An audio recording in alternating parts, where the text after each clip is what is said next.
Die ding is van speurwerk, jy moet nie tonnelvisie hê nie en jy moet bereid wees om moeite te doen. Ek glo daar is nog goeie speurders. Ek wil dit graag glo, maar ek dink omdat daar vandag so groot omset van werk is, jy weet, meeste speurders sit met 300, 350, 400 dokkets op hulle tafel. Daar's nie karre nie, daar's nie hulpmiddels nie. Doen hulle nie regtig meer baie moeite in ondersoek nie. Kaptein Ben Bliksem-Boysen, die beroemde speurder van die Krugersdorp-moorde, wat die Krugersdorp-moorde opgelos het. Baie dankie dat ons vandag Land en Sand met jou kan gesels hier in Krugersdorp, wat meer as 'n eeu terug as Duivelsdorp bekend gestaan het en ook daar waar die dokumentêr se naam vandaan kom, Duivelsdorp. Dit is 'n voorreg om met jou te gesels. Baie dankie. Dis my plesier. Ben, oor 'n paar dae is dit presies 5 jaar terug dat jy afgetree het. Die Krugersdorp-moorde of die afspraakmoorde wat uiteindelik tot jou boek gelei het Op die Duivelse Spoor en toe ook nou in die dokumentêre reeks Duivelsdorp. Dit was jou laaste saak. Ek het nog 'n saak daarna gehad, maar ek het hom nie klaar gemaak nie as gevolg van COVID. Was daar nog bloedverslae en forensiese verslae uitstaande aan 'n moord wat ek ondersoek het en nadat ek afgetree het, is die dok het vir iemand anders te gegee. Voor ons by hierdie vreeslike Krugersdorp-moorde uitkom, vertel ons van jou grootwordjare. Dit was meestal op myndorpe, jou pa het op 'n myn gewerk en jy het baie getrek. Ja, my pa was 'n myner gewees en ons het van Orkney af tot Barberton omtrent in al die myndorpe gebly. So elke keer as daar skag moet gesing word, want hy was 'n sjafsinker ook, dan het ons getrek. So ek was so in so 14 laerskole en hoërskole, baie keer 2 keer in dieselfde laerskool en 2 keer in dieselfde hoërskool, is eintlik bietjie meer as dit, maar ja, so ou het nie eintlik standvastigheid gehad met jou grootwordjare nie. En dit was nogal vir jou traumaties, die trekkery. Ek dink dit is vir enige kind traumaties, want jy maak net nuwe maatjies en jy kom net in die skool en jy vind jou voete en dan skielik moet jy na 'n nuwe plek toe gaan en jy weet, in die ou dae, ons as seuns, as jy in 'n skool kom moet jy jouself bewys. So daar's altyd een of ander seun wat jy wil challenge net om te wys, jy weet, hy is die alfa male in die skool. So dit is maar dramaties, ja. En jou pa was 'n kwaai man.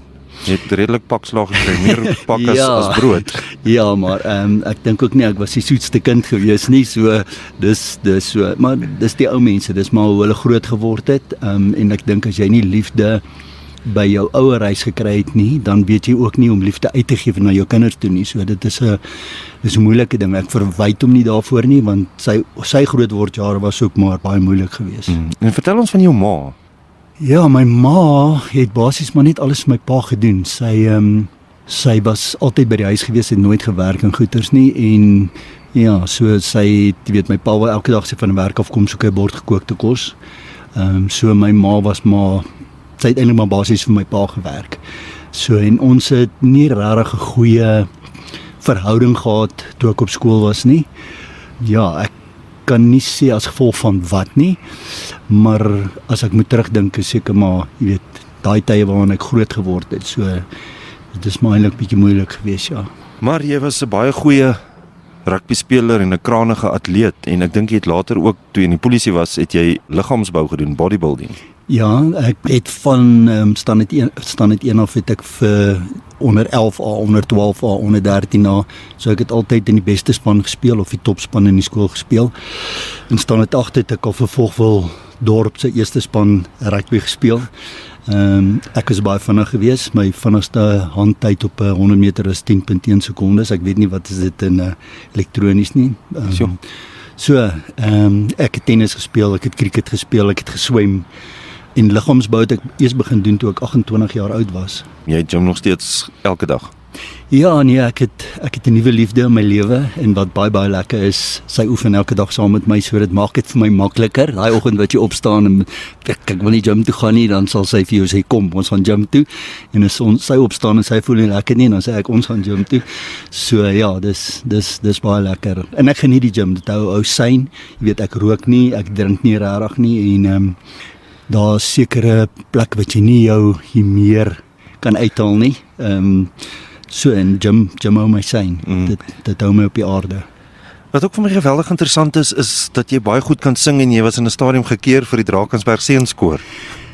Ja, almal sê ek moet nog steeds sing in goeie so, maar Ek het nie daai stage personality rarig nie, weet my mond is groot, maar as jy op daai stage klim, maar raak dit maar droog, jy vergeet tydjie die liedjie se woorde en so aan, maar ek dink as my ma my toegelaat het om na die Drakensberg Seunskoor toe sou gegaan het, sou my lewe drasties in 'n ander rigting gegaan het, want ek was baie lief vir sing. Ek is vandag nog baie lief vir sing, as ek by die huis is en ek voel nie lekker nie, dan plak ek my musiekinstrumente in en ek sing. So dis baie lekker. My oupa Boysen, hulle het hulle eie orkes gehad. Almal van hulle het 'n instrument gespeel, my pa en kluis. My ma kan baie goed sing, sy was 'n sopraan gewees. So ek het ook in die kerkkoor, daai tyd was my ma in die ou Apostelkerk en hulle het mos maar 'n koor en ek het voor tussen die vrouens gestaan en sing, so ek het daai hoogstemmetjie gehad voor hy gebreek het, maar ek kan nie onthou dat my stem gebreek het regtig nie. So ja, dit was maar in die familie en my ouma agter die orgel gesit en dan moet ons sing, seeman sing en as jy vals noot het, sy liniaal gehad, dan moet jy vingers uithaal en slat jy op die vingers, maak op jou ore, luister. So ja, dit is maar deel van my grootword daai gewees. Dit was baie nice. Ben, jy maak nie 'n moordkuil van jou hart nie. Jy erken ruiterlik jy's 'n baie moeilike mens of was dalk 'n baie moeilike mens wat nie doekies omdraai nie en jou bynaam is ook nie verniet bliksem gewees tot sê net maar voor die Duivelsdorp, voor die Kreersdorp moorde nie. Watter tipe kind was jy? Ek dink nie ek was 'n baie moeilike kind nie. Ek dink ek was 'n baie ongelukkige kind en as gevolg van die bekleierery by die skool en goed, die moes jy maar net altyd self verdedig en jy is nie geleer om te kommunikeer en 'n ding uit te praat nie. So is iemand om vir jou strip en tel sy handjies op en tel jy nou maar jou handjies op en slaan terug. Maar daai bynaam vir my wat ek in die polisie gehad het almal gedink dis as gevolg van die aggressie in my en ek het mense pak slaag gegee en goeters. Maar dis nie daaroor nie. Ek was 'n bliksem in my werk gewees. As ek jou ondersoek en ek het 'n saak teen jou gaan jy tronk toe en as ek byt hou ek vas, jy weet, ek is soos 'n volksterrier gewees. So ek dink baie van die mense het my byname heeltemal verkeerd verstaan. Alhoewel die dag as my tor afgeval het, dan sou ek nou jou gee waarvoor jy gevra het. So ja. Jy was ook nie bang om vir hoë range vir generaals en brigadiers jou mening oor 'n ding te gee nie. Nee. Jy weet, ek sê altyd 'n rang is 'n salarisskaal. Dis al wat dit is. Hy het miskien bietjie meer kennis as ek op die vlak waar hy sit. Maar jy weet, ek was van 1984 af 'n speurder gewees.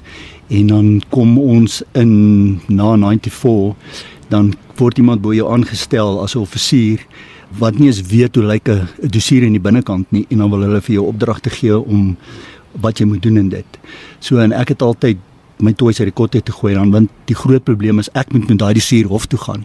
So dit is nie daai offisier se naam wat Popeye gemaak word in die hof nie, dis my naam. So en ja, dan het ek maar geweier in goeters en ek was moeilik en ek het nie geworry wie ek aanvat nie. So vir my was jy 'n man gewees. Met die vrouens het ek my geïgnoreer en weggestap.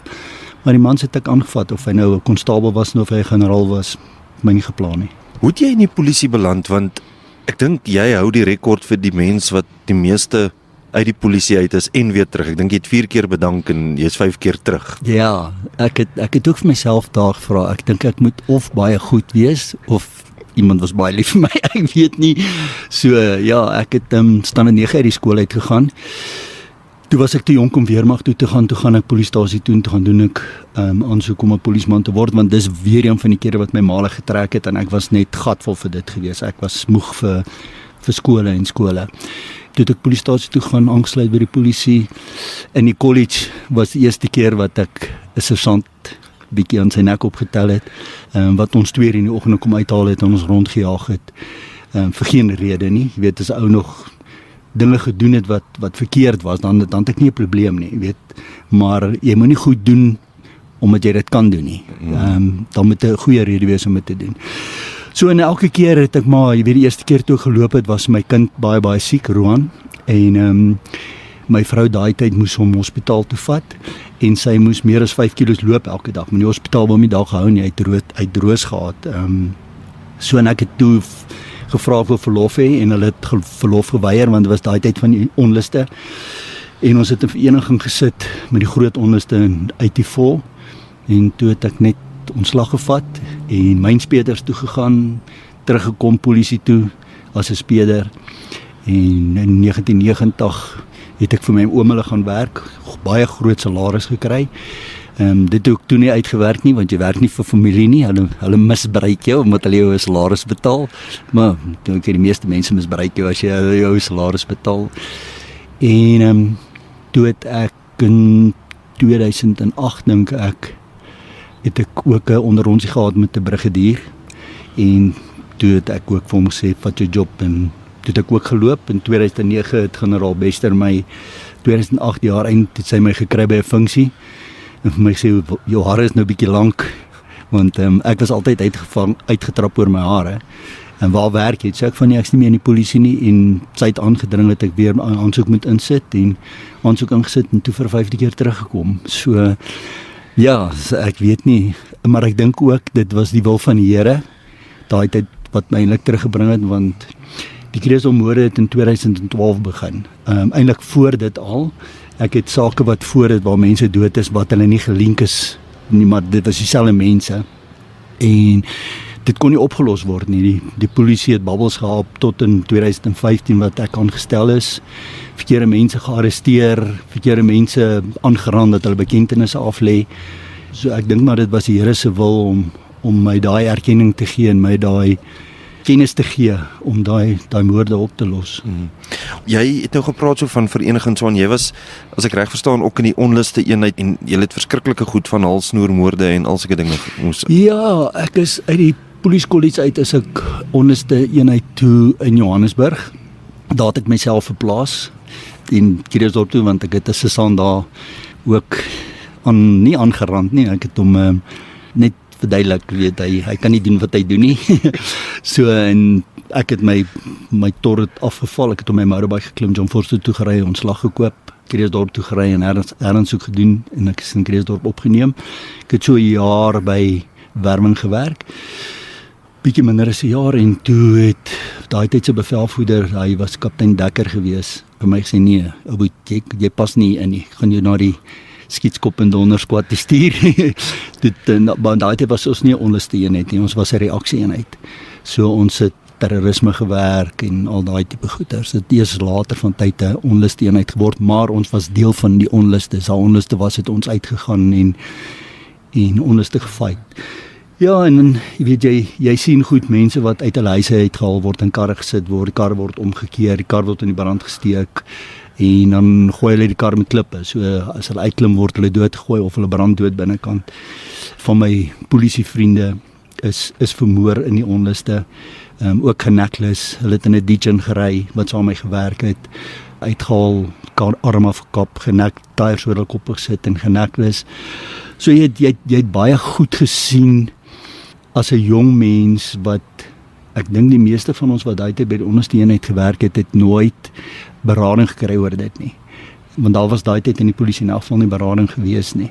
So in baie van hierdie goeters haal die polisieman in op die einde van die dag. Jy weet, hulle word dronkgatte, beland in Sterkfontein Hospitaal, in daai plekke, rand hulle vrouens aan, baie aggressie. Maar dit kom alles van daai tyd af. Jy weet, vandag se jong polismanne, ek glo nie hulle sal deur hy goed kan gaan waar ons gegaan het nie. It's impossible. Vandag kom hy in 'n voorval waar hy een skoot skiet en iemand skiet op hom en dan boek hulle af siek stres. Maar dit is ook omdat ons wou polismanne gewees het daai tyd. Dit was nie die enigste job wat jy kon kry nie. Dis wat jy wou gewees het. En jy sê jy kan nou nog nie eintlik na halsnoer foto kyk waar halsnoermoord of so iets plaas nie, jy kry reuk. Ja, ek kan daarna kyk. Dit pla my nie, maar as ek televisie kyk en daar's byvoorbeeld 'n patoloog wat 'n lijk oopsny, dan kry ek daai reuk, want ek was elke donderdag toe ek 'n speeder was ons by die lijkhuis met lijkskou en so goed gewees. As ek 'n necklace sien, foto van 'n necklace sien, dan kry ek daai reuk, want dis asof dit in jou brein ingebrand is. Ja, dan pla dit ou so 'n bietjie, maar dan sit weer uit en dan sit verby. En die interessante ding is ook, daai tyd mag jy nie gepraat het daar, so jy kan nie eers met 'n sielkundige of met jou vrou of jou, nee, jy mag nie, dis teen die wet gewees. Nee, dis teen die wet. Onthou, ons het ook goed vir die regering gedoen en optredes gehad wat voor die tyd waaraf jy gesê, jy praat nie oor nie en jy sal nooit in jou lewe hieroor praat nie. So van die polismanne het na 94 hulle harte gaan skoonmaak. oor goed wat hulle gedoen het. En dis moeilik, want jy het vir die regering van die dag gewerk. Ek het na 94 nog steeds vir die regering van die dag gewerk.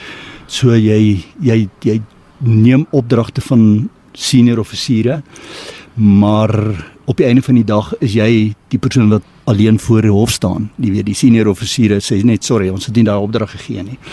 Ek was van jongs af maar baie moeilik geweest. As ek 'n opdrag gekry het wat nie vir my sin gemaak het nie, dan het ek gevra hulle moet dit op skrif sit. En dan het hulle geweier om dit op skrif te sit en dan het ek dit nie gedoen nie. So, maar jy maak jouself baie ongewild as jy so iets doen. Maar dit is maar jou eie besluit om so op te tree. Ek het altyd gesê, cover your ass. So dis maar iets wat jy moet doen. Jy het nie 'n keuse nie. En 'n ander ding is jy het 'n bomaanval net oorleef.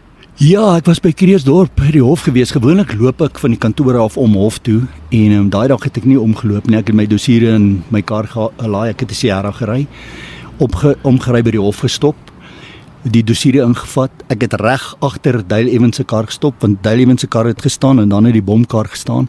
Ek het nog die polisieman wat in die tikkiebokse staan en praat het dopgehou en ek het gedraai en toe ek by die polisiestasie inry en stop, toe gaan die bom af. En ek het jy weet nie wat dit is nie. Dis iets wat jy nie vir iemand kan verduidelik nie. Jy hoor net hierdie hengse verplasing van lig en daai hele Sierra vir my tel op. Next moments al die glasse van die polisiestasie kom af en val bo op die kar en jy spring uit met jou 9mm in jou hand en jy's doof. Daarna is jy doof, jy kan niks hoor nie. En dis net rook en goed. Jy's heeltemal gedisoriënteer. Maar ek het dit nie gesien as, jy weet, ek het die bom gemis of so aan nie. Ons het daarna, daar mense uit die hof uitgekom en vir ons gesê, hulle dink daar's 'n bom in die hof. Almal het uitgekom, ons was so 3 ouens wat ingegaan het en ek het die bom in die toilet gekry, in die een toilet gekry aan die regterkant, waar hy agter die toilet gelê het. Dit was 'n groot plastiek plofstof en alles met 'n limpet myn bo-op dit met skroewe en goeters. So ons het uitgegaan, die ou van die bom op squad het opgedaag. Ons het vir hulle gesê waar is die bom? Hy het ingegaan en die bom gaan ontlont. Wat moes gebeur het, daai bom moes eers ontplof het en dan sou almal uit die hof uitgekom en nou maar die hoeke van die straat het en dan moes daai bom op die straat ontplof het. So dan sou baie meer mense dood gewees het. Ja, en dan was ek het die aand gewerk, ook by die speurders gewees. Ek het by die polisiestasie gestop en toe is daar ook 'n helse ontploffing wat uit die dorp uitkom. Toe ry ek dorp se kant toe, toe het hulle die poskantoor opgeblaas. En die ander keer was ek in Rodepoort gewees en ons was by die bank gewees, uitklim in die bank gery. Ons was seker so 8 kilos van die bank af. Toe hoor ons ek hierdie helse slag. Toe draai ons om te ry ons terug en voor die bank was daar 'n sementasblik. Toe was daar 'n bom in die sementasblik wat afgegaan het. So maar is nie jy kan net nie vir mense verduidelik nie. Daai eerste een was vir my baie erg geweest. Jy weet, maar andersins die ander goed is maar deel van die werk.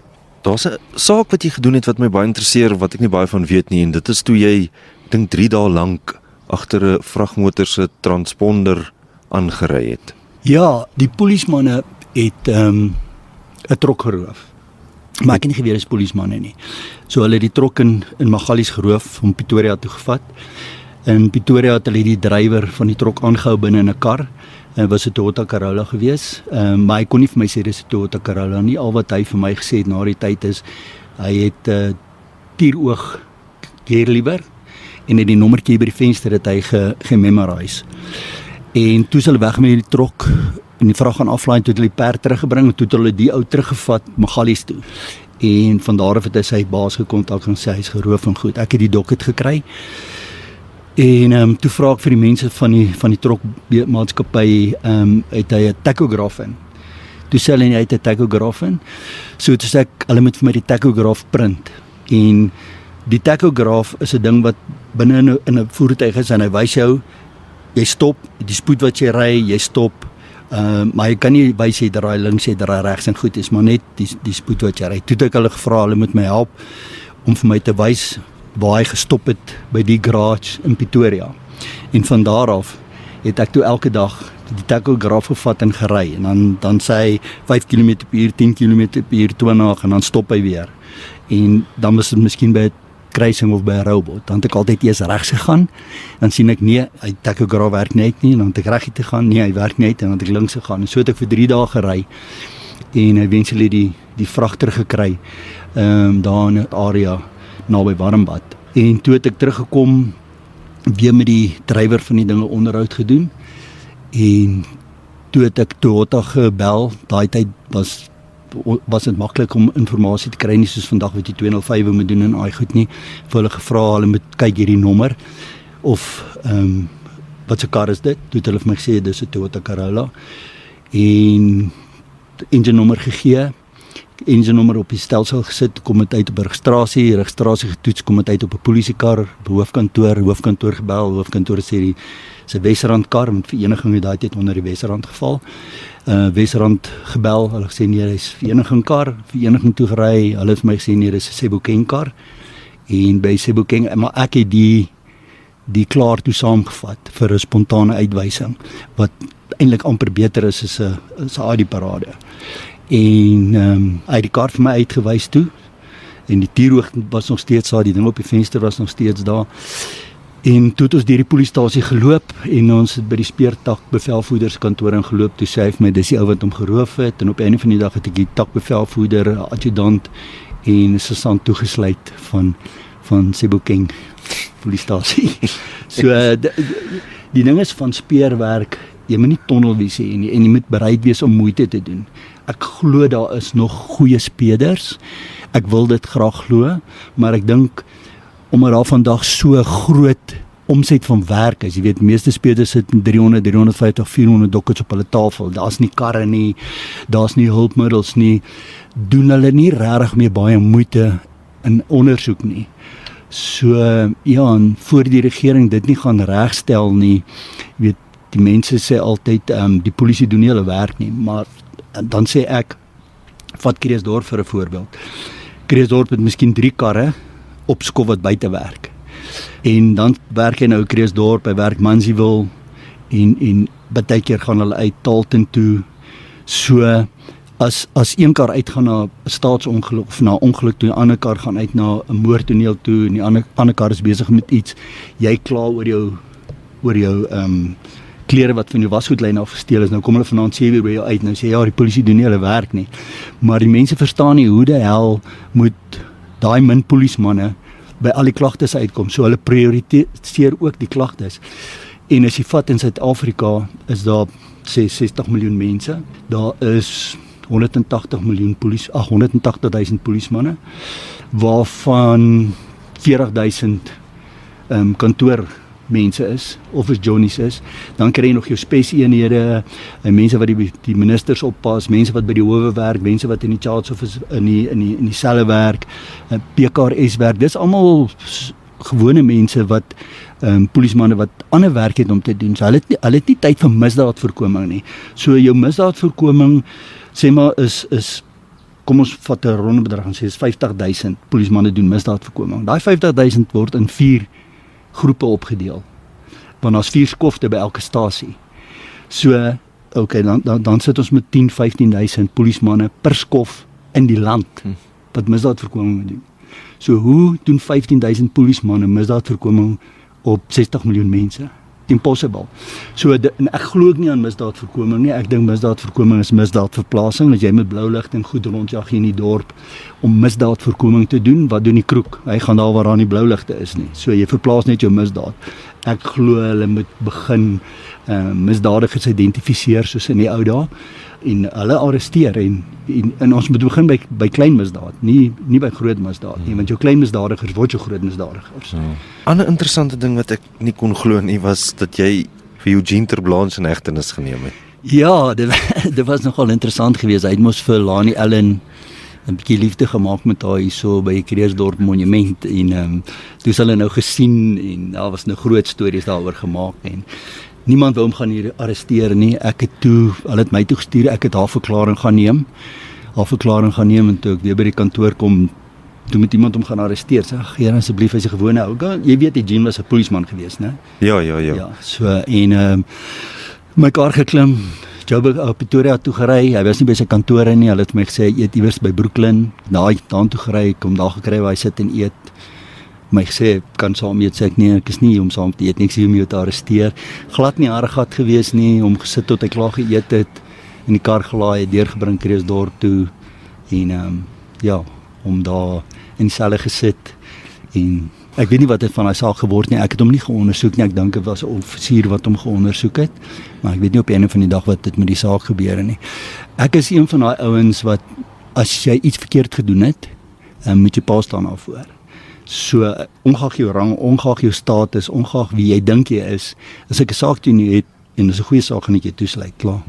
Nie dit gaan nie oor vindictiveness nie, dit gaan net oor geregtigheid. Jy moet op 'n einde van die dag moet geregtigheid geskied.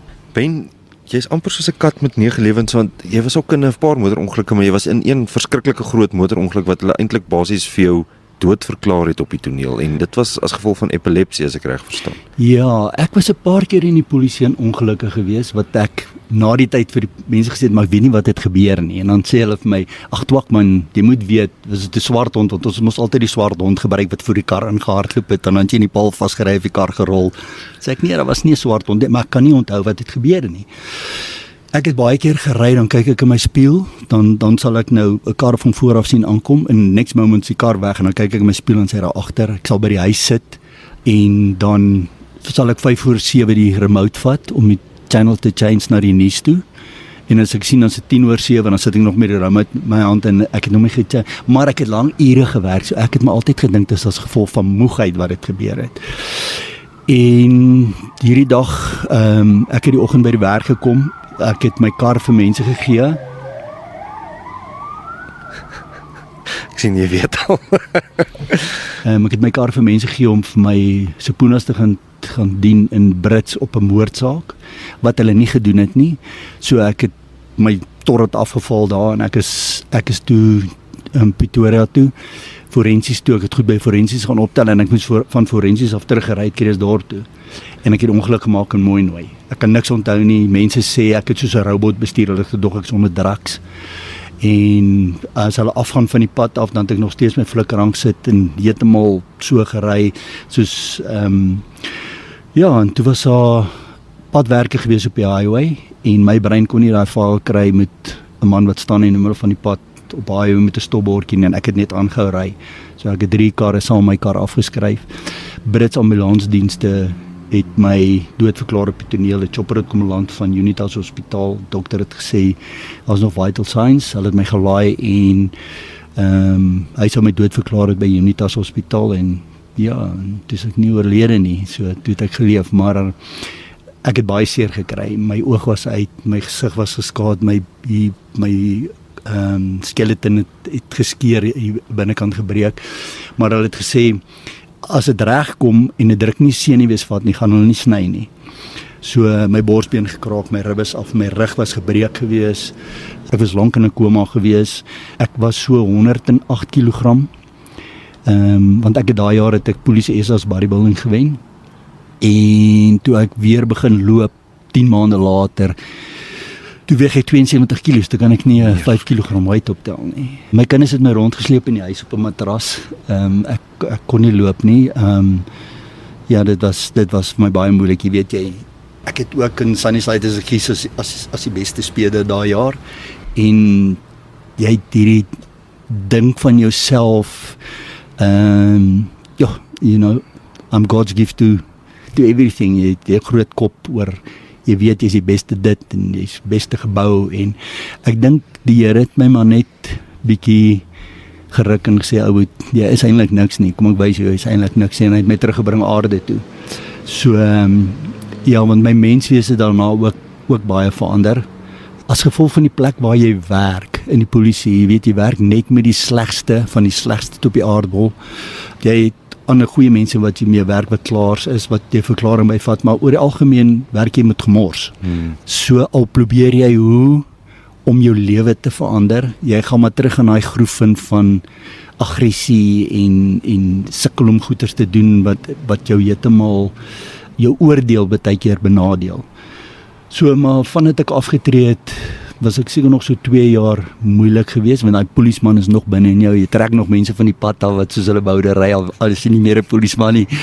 Maar ek moet sê, vanaf Wilma in my lewe is, het ek heeltemal rustig geraak. Ek sou so nou en dan kwaad word vir ou wat stupid ry, maar waar ek voorheen hom sou aftrek en vir hom verduidelik het, jy kan nie so ry nie, doen ek dit nou nie meer nie. So ja. Ben, jy het ook skouers geskuur met omstrede mense soos Burning Ntlemeza, Richard Mdluli, Shadrack Sibiya, almal in daai tyd toe Zuma president was.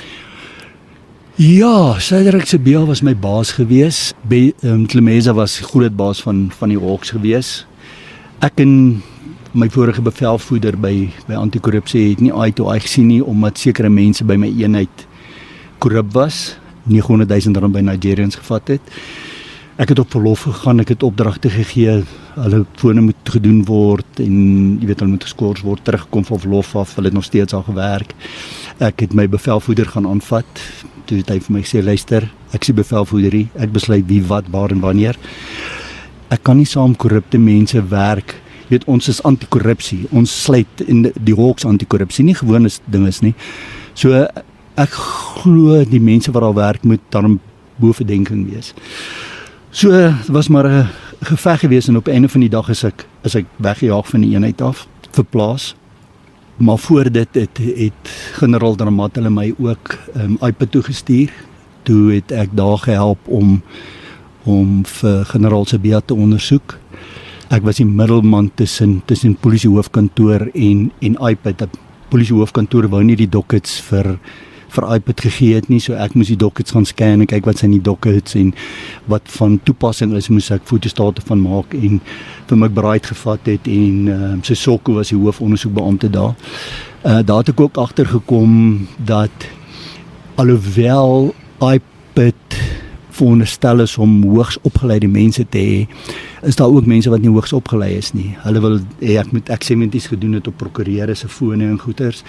En 'n regter gaan nooit 'n eksementie goedkeur op 'n prokureur of iemand tensy dit in dinge is van staatsveiligheid. So ek het hulle gehelp in 205 reg te doen om die mense se fone te check. En eendag toe ek daar sit toe kom generaal Sibiya aangestap met Paul O'Sullivan en toe roep ek vir Sissoko uit en ek sê vir hom, what now? Hy is nie veronderstel om te weet ek moet daar wees nie. En want hy is my bevelvoerder. En toe sê hy vir my nee, my beraad het hulle laat inkom. Toe sê ek alright, I'm finished. Toe stap ek uit daar en ek het weggeloop. Ek weet nie wat het verder gebeur nie. Ek weet Sibiya is op 'n later stadium is hy ontslaan uit die polisie uit. Maar ja, die groot baas Ntlemeza het my een keer uit die Kaap uit gebel, maar nou nie vir jou jok nie. Dit was na die Kreersdorp moorde, is net voor hy weggejaag ook is. Toe wil hy geweet het waar werk ek en goed, en toe sê ek vir hom, maar hoor, kyk jy nie nuus nie, lees jy nie koerante nie, want my gesig is elke dag in die koerante en op die nuus, en ek is besig met die Kreersdorp moorde en goed. En toe het hy ook vir my gesê, ek sal onmiddellik rapporteer of hy vat my rang. Sê ek, jy kan nie my rang vat nie, want jy het my nie bevorder nie. Ek het baie koppe gestamp met korrupte mense, almal van hulle, soos jy nou self weet, is korrup. Hulle is ontslaan uit die polisie uit. Dis net vir my baie hartseer dat van 1994 af, dat al die hoofde van die polisie en hoofde van organized crime en hoofde van crime intelligence, almal ontslaan is uit die polisie uit as gevolg van korrupsie of een of ander misdryf wat hulle gepleeg het. Jy weet, dis die mense na wie die konstabels, sergeante, adjudante moet opkyk en dis hoekom dit gaan in die land soos wat dit gaan, want jou groot baas is korrup, so die konstabel dink maar oor as hy korrup is en hy kan doen wat hy wil, want mense praat. As jy op grondvloer is, praat mense, almal weet wie doen wat. En dan begin die konstabels chocho, jy weet, jy gaan na polisiestasies toe, gaan kyk wat se karre ry konstabels, GTI's, gaan kyk wat se karre ry adjudante, Range Rovers. Jy weet, sy maandelikse salaris kan nie as hy ding se paaiement betaal nie. En hulle dink dis reg, jy weet, want die groot baase doen dit, so hoekom kan hulle dit nie doen nie. So op hierdie stadium, jy weet, die polisie is vrot. Daar is baie goeie polisiemanne nog in die polisie wat hulle bes probeer, maar is hulle nie die regte offisierstrukture gaan terugbring en die regte mense gaan terugbring wat misdaad gaan aanspreek nie. Hierdie land is op 'n pad agteruit. Dit gaan nie beter word nie. Ek neem aan die getuienis by die Matlanga kommissie en so aan, dit is nie vir jou 'n verrassing nie. Nee, niks van daai goed is vir my 'n verrassing nie. Baie van daai goed weet ek al lankal omdat ek by anti-korrupsie gewerk het. Ek het mense geondersoek. Ek sal nie name noem nie. En ek het dossiere vir hoofkantore gegee en daai mense het niks oorgekom nie. Want ek het nie dossiere vir hulle gegee nie. Hulle kom vat basies so dossiere by jou. Hulle hoor jy ondersoek hierdie ou en dan next moment dan sal 'n man van hoofkantoor wat die dokter by jou kom haal en daar gebeur net nooit iets met daai senior offisier nie. Baie van die goed wat ek ondersoek het hulle bedank. Uit die polisie uit, maar as jy weer sien is hulle in diens geneem op 'n ander plek nog steeds in 'n gesagsposisie. So dit is baie moeilik, want wie vertrou jy? En ook op 'n call, omdat ek hierdie mense geondersoek het, generaal Sibiya het vir my 'n bakkie gegee omdat ek die beste speler was in 2012 by die Hawks. Bakkie was op my 108, dit is soos jou gun is op jou 108 en jou bulletproof en dis nou jou goeders. Wat nie met gewone polismanne gebeur nie, want 'n kar is gewoonlik vir al die polismanne van eenheid om mee rond te ry. Maar ek het nie in die kar se spaarsleutels gehad nie. Die spaarsleutels was by sy kantore gehou. En toe met die korrupsie en goed dat ek begin ondersoek het, kyk, daar's nog baie generale en brigadiere wat korrup is wat nog nie hulle name genoem is by daai kommissie nie. Het ek op 'n koel gevoel hulle gaan my plant. Jy weet, ek stop by 'n hof, kom met die hof uit, klim in my bakkie en ek ry my hoek, polisie trek my af, kry diamonds in my kar of dagga in my kar of 'n onregmatige vuurwapen en ek is die enigste drywer van my kar. Hoe gaan ek myself verdedig? Want ek teken hom elke oggend in en uit. So en toe het ek net besluit ek gaan ook nie meer met daai kar ry nie, jy weet. So jy moet heeltyd oor jou skouer kyk en jy moet nog 'n goeie polisman probeer wees en jy moet nog die werk probeer doen en meeste van die mense gee jou harde tyd omdat jy jou werk doen.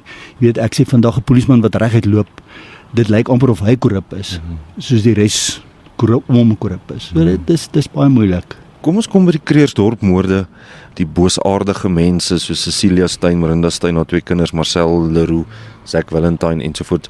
Hoe het daai saak by jou beland? Brigadier Victor het iemand gebel, 'n vriend van hom wat voorheen in die polisie was by PKRS. En hulle het gesit en gesels en toe sê Victor vir hom dat hy moet 'n speurder kry want hierdie saak gaan nêrens heen nie, daar's 'n taakspan op gewees en dit voel net vir hom, jy weet, dinge gebeur nie soos dit moet gebeur nie. En toe het die ou vir hom gesê, hoor, daar's net een waar hy dink kan ondersoek en dis Ben Boysen. En ek drink slaap in die aand want ek het breinepilepsie, so my brein sit nie af nie. Ek het al my pille ingehaal, in die bed gelê, my foon het gelei, ek het hom geantwoord toe se brigadier Victor. Ek het opgestaan, weet nie hoekom nie, ek het op die trappe gaan sit volgens die mense nou wat nog daai tyd saam in die huis was. Ek het hom gepraat en toe het hy vir my gesê, kan ek help in die Kreersdorp ondersoeke? En ek het vir hom gesê, ja, ek sal help, maar ek soek niemand om dit saam met te doen nie. Die groot probleem is, misdrywe het 'n goue draad, enige misdryf. Daar's 'n goue draad en jy moet daai goue draad die hele tyd aan mekaar hou. Anders iewerste as hy breek, dan is jou ondersoek in sy hel in. So, jy kan nie 5 ouens na 5 verskillende mense toe stuur om verklaringe te gaan neem nie. Jy kan, maar jy gaan nie baat nie. Want jy hoor iets by 'n persoon, iemand anders hoor iets by 'n ander persoon, maar nie een van julle twee sit daai iets in die verklaring nie. So dan op die einde van die dag maak goed nie sin nie. So ek het altyd my eie verklaringe geneem, sodat ek by die volgende ou kom en hy praat dan onthou ek, maar daai ou het dit ook gesê en daai ou het dit ook gesê en dan begin jy die goue draadjie by mekaar kry. So en ja, ek het daar begin werk. Kolonel Gert het my in die begin baie gehelp, hy in sy taakspan, in die vuurwapens te gaan uithaal en al daai goed. Ek het niemand self gearresteer nie, ek het lasbriewe gekry vir Cecilia en Marinda, laat hulle gearresteer word. En onthou, ek het ook nie in die begin die moordsake gehad nie. Ek het Zack aangehou op die bedrogsaak wat hy vir Discovery vals inligting gee of nie, hy nie Cecilia hulle, laat hy dood is, en ek het Cecilia almal op hy selfe docket aangehou. Ek het eers omtrent 3 maande later het ek al die Kreersdorp al die moorde se dockets by my gehad. Die 2012 dockets tot vandag toe is weg. Niemand weet waar dit is nie. Ek het duplikate by die Hooggeregshof gekry, maar onthou die duplikate het nie alles in nie. Hy het 'n verklaring hierin en daai verklaring kan jy nie lees nie en die B-afdeling van die docket is nie daar nie en die C-afdeling van die docket is nie daar nie. So ek moes basies van vooraf met my ondersoek doen. Maar nou het ek name gehad. So dan het ek hierdie persoon gebel en sê hoor hierso, ek wil 'n verklaring by jou kom neem en baie van hulle wou nie meer vir my verklaringe gee nie want hulle sê die polisie het nie hulle werk gedoen daai tyd nie. Hulle het al die inligting vir die polisie gegee. En die polisie het niks gedoen nie, so dit was vir my baie moeilik gewees om my ondersoek van vooraf te doen. Dit was regtig baie stresvol gewees. Want jy ondersoek nou 2012 moorde 2016. En onthou Leroux het vir my inligting gegee oor wat hy dink gebeur het. Maar ek kan nie net met daai inligting hof toe gaan nie, want onthou hy is ook 'n beskuldigde. So al die inligting wat hy my gee, moet ek ondersoek om sy inligting te staaf. So dit is nie net van deur hy nou bekentenis aflê, nou gaan die mense tronk toe gaan nie. So en ek het rondgery. Ons het regtig ek het regtig baie hard gewerk. Ek het siek geword, griep gekry. Ek het aangehou werk, dokter het my afgeboek. Ek het 1 of 2 dae gym toe gegaan met my siek lyf. Toe het ek een oggend opstaan, toe kan ek nie meer nie. Toe is ek dokter toe en van die dokter af is ek hospitaal toe en toe het ek 'n vergrote hart. As gevolg van dit. Maar ek sal nie sê dit was 'n moeilike ondersoek gewees nie. Die omstandighede was net moeilik geweest want niemand wou behulpsaam wees nie. Ek en advokaat Gerry en advokaat Paul het kilometers gery agter getuies aan wat ek hulle gevat het dat ons verklaringe herneem en dat advokaat Gerry hulle onderhoude met die mense doen. So dit was moeilik. Kom ons begin net soort van om stap vir stap deur hierdie hele proses te gaan van die Krugersdorp en die ondersoek. Die Overcomers Through Christ van Ria Groenewald, dit is haar Christelike groep, dit het eintlik hierdie hele ding aan die gang gesit, want sy het Cecilia as 'n projek gesien wat sy moes red. Ja, Cecilia het by een van hierdie goeters opgedaag en Marinda hulle. En dis hoe hulle in die ding ingebring is. Maar Cecilia vir 'n persoon wat standaard 7 kwalifikasie het, want dis die standaard wat sy klaar gemaak het op skool wat ons gehoor het, is sy hoogs intelligent. Sy kon regtig baie ver in haar lewe gekom het. Sy is nie dom nie. Maar sy het 'n makliker manier gevind om geld te maak. Om geld uit mense te extort uit as gevolg van satanisme, want sy met satanisme al begin toe sy op skool was. Sy het in Western Area, sy het 'n skool uitgeskors as gevolg van satanisme, toe haar ma daar gebly het. En die ergste van alles is, dis nie jou mense van 'n swak area wat sy beheer het nie. Jy weet, al die mense wat na haar geluister het, is mense wat freaking kwalifikasies het, dis mense wat grade het, dis mense wat op skool gepresteer het, jy weet, dis nie jou boemelaar wat sy langs die pad gekry het en met sy kop gesmokkel het en hy het al hierdie goed gedoen wat sy wou gehad het hy moet doen nie. Ek dink net hulle was baie gullible en ek dink sy het 'n manier gehad om met mense te praat wat totaal hulle breinselle wegvat. Want as jy normaal gaan dink oor wat sy vertel het, dis onlogiese goed.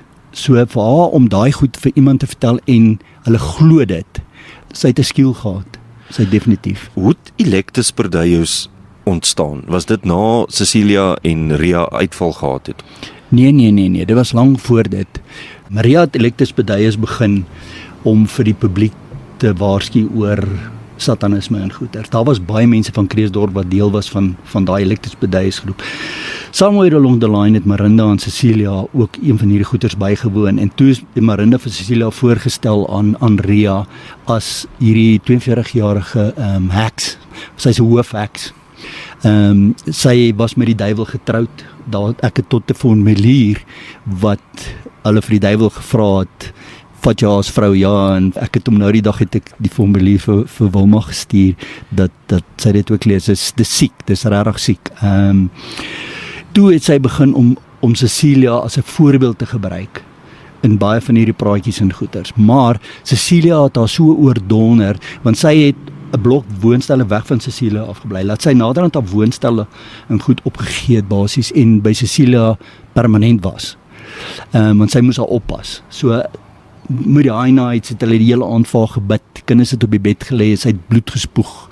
So sy het al hierdie mense, en daar was baie, weet ek het 'n video waar daar seker 8 vrouens was wat vir haar gebid het en dan alles kom die bloed by haar mond uit. Bloed kom by haar mond uit en siek man, dis rarig.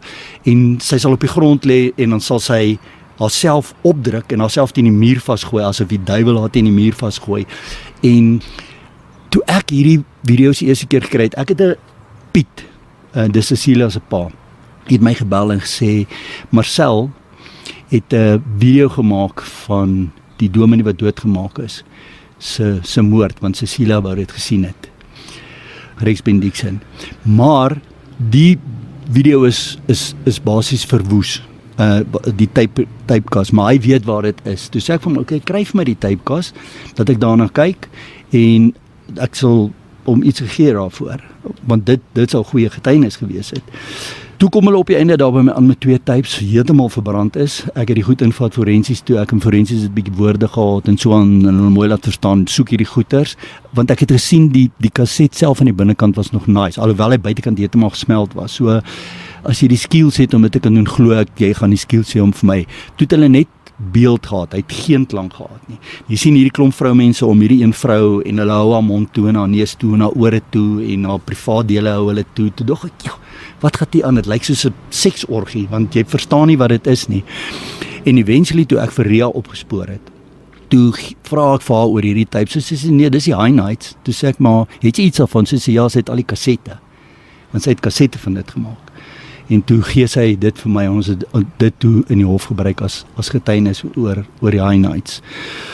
En toe het Ria, maar kan onthou, Marinda was ook verlief op Cecilia. En daar was 'n ander vrou op daai stadium ook in die geveg, Candice, wat ook deel was van hierdie goed. En toe het hulle so begin beklei en onder mekaar, en toe het Ria besluit, sy wil uit, sy wil nie meer hier in nie, want sy het al hoe meer en meer gesien, hierdie is nie meer die waarheid nie.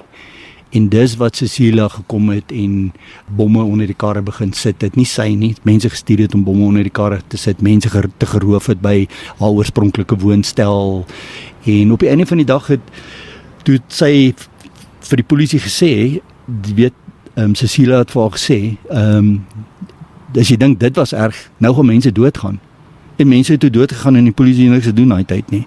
So ek verstaan nie, is hulle bang vir die satanistiese situasie nie, of het hulle maar net nie geglo nie, maar as jy tog 'n speeder is en jy doen jou werk, dan moet jy ondersoek doen oor al die inligting wat hulle jou gee. Baie mense het vir my al gesê, ja, maar ek moet hulle oplei as 'n speeder en hulle help as speeder, want hulle wil speeders soos ek wees. En sê ek maar, jy moet net oopkop wees, jy moet alles doen, alles wat jy geleer het as 'n speeder op speederskursus, moet jy doen. As hulle vir jou daar sê, daar het iemand by die hek verbygeloop, terwyl hierdie gebeur het, gaan soek aan iemand wat by die hek verbygeloop het, want daai persoon het meeste van die tyd meer gesien as die mense wat betrokke was, want elkeen sien wat hulle sien, daai persoon het alles gesien. So, doen bietjie meer moeite, en dan sal jy die hele prentjie kry, en die mense is nie meer bereid vandag om daai te doen nie. Dit is net vir my interessant en skokkend om te sien tot watter extreme goed Cecilia gegaan het om byvoorbeeld die bloed uit haar mond uit te laat loop. Ja, sy het handskoene gevat, die gloves, kombuisgloves, en sy hulle geknip, sy het bloed uit haar uitgetrek, dit daarin gespuit, dit geknoop, en dan sy dit binne in haar mond gesit, en as die duiwel nou bo op haar is, of iets in daai lyn, dan sy dit stikkend gebyt, en dan sy die bloed begin uitspoeg, en sy daai rubber gloves het sy nou ingesluk, want hulle sou dit mos nou gesien het, as hy dit uitgespoeg het. Ek verstaan, dat jy sien goed met jou oor, soos dat tande wat groei. Advokaat Gerry wou nie regtig na die satanistiese sy van hierdie goed toe gaan nie, maar ek het geweet dit gaan uitkom in die verhore, so ek het 'n filetjie by my gehou, met al die satanistiese goeters in, en soos die ouens nou getuig het en gesê het, ja, tande het gegroei. Wie gaan dit nou glo nie, of niemand gaan dit glo nie, nie hulle advokate, nie advokaat Gerry en nie die regter nie. Dan het ek die foto uitgehaal, want dit was op video, want ek het 'n screenshot en die foto uitgehaal en vir Paul gegee, en Paul het vir advokaat Gerry gegee, en dan advokaat Gerry sê, maar Hier is 'n foto van waar sy met haar regular tande sit. Wat ek ook nie kon verstaan hoe sy dit gedoen het nie, want sy smaal vir jou en dan sy gewone tande en dan kyk sy weg en sy weer vir jou smaal en sy regular tande. Is dit iets wat sy gemanipuleer het sonder dat hulle dit gesien het? Ek weet nie, het sy 'n skill, miskien het sy 'n skill soos hierdie ouens wat hierdie towenaars, weet, verstaan. Kulkunstenaars, ja. Kulkunstenaars om so iets te kon gedoen het. Maar die mense het haar geglo. Hulle het geglo. Haar sielkundige was nie haar sielkundige gewees nie. Sy het eintlik 'n verhouding gehad met haar sielkundige. Dis hoekom ons nooit haar sielkundige gebruik het om in die hof te kom getuig nie. Jong meisie gewees. Gesukkel om haar verklaring te kry. Sy het geweier om vir my verklaring te gee. Ons het naderhand 'n hofbevel op haar gedien. Sy het 'n verklaring gegee. Maar toe het ons besluit ons gaan nie haar getuienis in die hof gebruik nie, want dit gaan nie meer skade doen as wat dit goed gaan doen. So sy het tot haar sielkundige gemanipuleer. Toe Ria nou die soort van verhouding of die parasitiese verhouding wat Cecilia met haar gehad het nou beëindig, toe begin nou die moorde, eers die bomme soos jy gesê, die petrolbom en so, toe hulle nou vir Reg Dixon vermoor, maar wat eintlik baie erg is, hulle het een van hulle eie mense ook vermoor en dit was Zack Valentine se vrou, Michaela. Ja, Michaela wou uit, sy het haar ma gaan sien, 'n week omtrent voor dit. En toe sy later haar ma gesê sy is nie op 'n lekker plek nie. Toe sy later haar ma gebel en vir haar ma gesê sy soek 'n goeie prokureur. Toe sê haar ma, maar hoekom soek jy 'n prokureur? Jy het mos niks verkeerd gedoen nie. So sy wou uitkom op 'n manier, sy het nie geweet hoe nie. En Zack, sy het 10 vir hom gesê sy gaan nie meer deel wees van hierdie goeters nie. Zack was in elk geval verlief op Cecilia. Want hulle sou op die einde van die dag getrou het. Toe het ek vir hom gevra, maar wat gaan gebeur met Cecilia se man en met die kinders as jy met haar moet trou? Toe sê hy, maar die Here sou vir hulle die weg gewys het. So ek dink op die einde van die dag sou Cecilia eie man en haar kinders ook laat uithaal het. So siek is sy. So en toe het Zack gereël dat Marindal na die huis toe kom. Hy beweer hy het oopgesluit en gery toe hulle gestop het.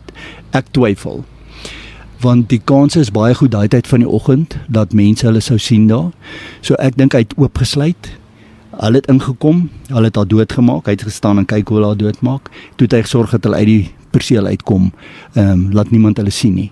Hulle het haar ring gevat en 'n laptop en goed, hulle het dit alles in weggegooi. En dis baie wreed. Ja, sy is 64 keer gesteek. Van haar kop oor haar gesig, oor haar borste, privaat dele in haar hand.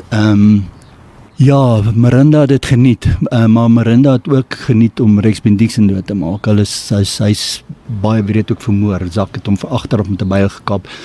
En hoekom ek sê, daar was definitief 'n video wat vir Cecilia gewys het, want Cecilia het vir die mense vertel, Zack het hom so hard met 'n byl geslaan dat sy tande geskuif het. Maar sy tande het nie geskuif, hy het valstande gehad. En toe hom geslaan het, het sy tande uitgekom, so dit lyk of sy kaakbeen goed geskuif het. So, en vir haar om dit te geloop en vertel het, want dis nie iets wat hy sou onthou het, of Marinda sou onthou het om te sê, hoorie maar, hulle sou gesê sy valstande het uitgeval. So sy moes iets gesien het, om te dink, hoorie maar, sy tande, so daar was definitief 'n video gewees. Want, sy het nou gesê, die kind moes nou saam gaan, want as die ou nou sien, daar's 'n kind met skoolklere in die kar, dan gaan hy mos nou, maar hulle was in polisieklere. Hoekom 'n kind saamvat in skoolklere? As jy mos nou in polisieklere is, dan sy mos nou 'n polisieman. Ja. So, dis die rede wat sy saamgegaan het, Marcel, sy het 'n video geneem van daai moord. Die eerste moorde dink ek was op Natasha Burger en 'n ouer tannie Joy Boonzaier wat ook baie wreed vermoor het. Ja, hulle het opgedag met tannie Boonzaier. Hulle was voorheen daar gewees. Marcel moes vir dinges uitgelok het buitekant toe wat sy toe nie kon regkry nie. En toe het hulle besluit hulle gaan kom as sy van die werk afkom.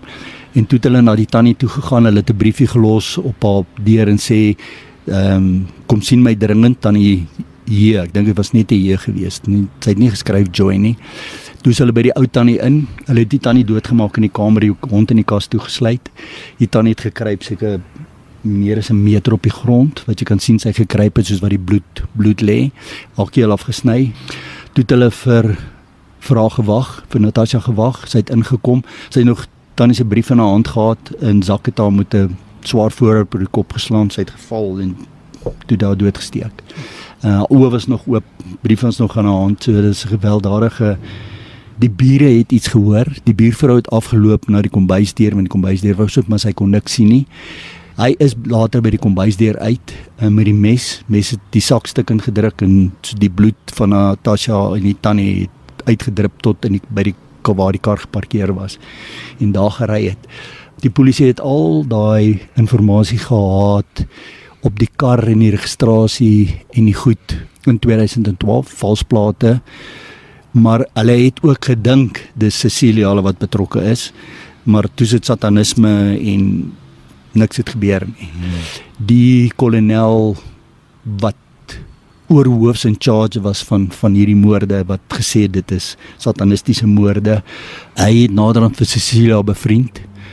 Sy het vir hom koek en tee en goed gegee, sy het vir hom moordwapens gegee, hy het 'n motorbike by haar gekoop, en op die einde van die dag toe ek hom konfronteer daaroor, want daar's 'n tape gemaak wat hulle al die moorde confess het op 'n tape vir Jacques, en toe ek hom konfronteer daaroor, en toe sê hy nee, maar hy met 'n 252 almagtiging hê om mense te infiltreer. Toe sê hy nee, maar hy het hulle net bevriend. Toe sê ek, maar wat is die verskil tussen bevriend en infiltreer? As hulle oor 'n misdaad praat of in jou teenwoordigheid pleeg, dan jy moet gevrywaar word daarvan. So ja, maar daar toe nou niks daar gebeur en ek het dossiere oopgemaak met al die bewyse wat in die Hooggeregshof, en in die Hooggeregshof het die regter geen van die getuienis verwerp nie. Hy het net Marinda, Cecilia en Zak se getuienis verwerp, want hulle het almal net 'n klomp bollie gepraat. Ja. Maar van sekere van Marinda se getuienis het hy aanvaar, omdat dit wat sy gesê het wel waar is, maar daar was hy gesê het Cecilia en haar kind Marcel was nie betrokke nie, want sy het hulle probeer beskerm. Dit wat toe op een van die dag nie uitgewerk het vir hulle nie.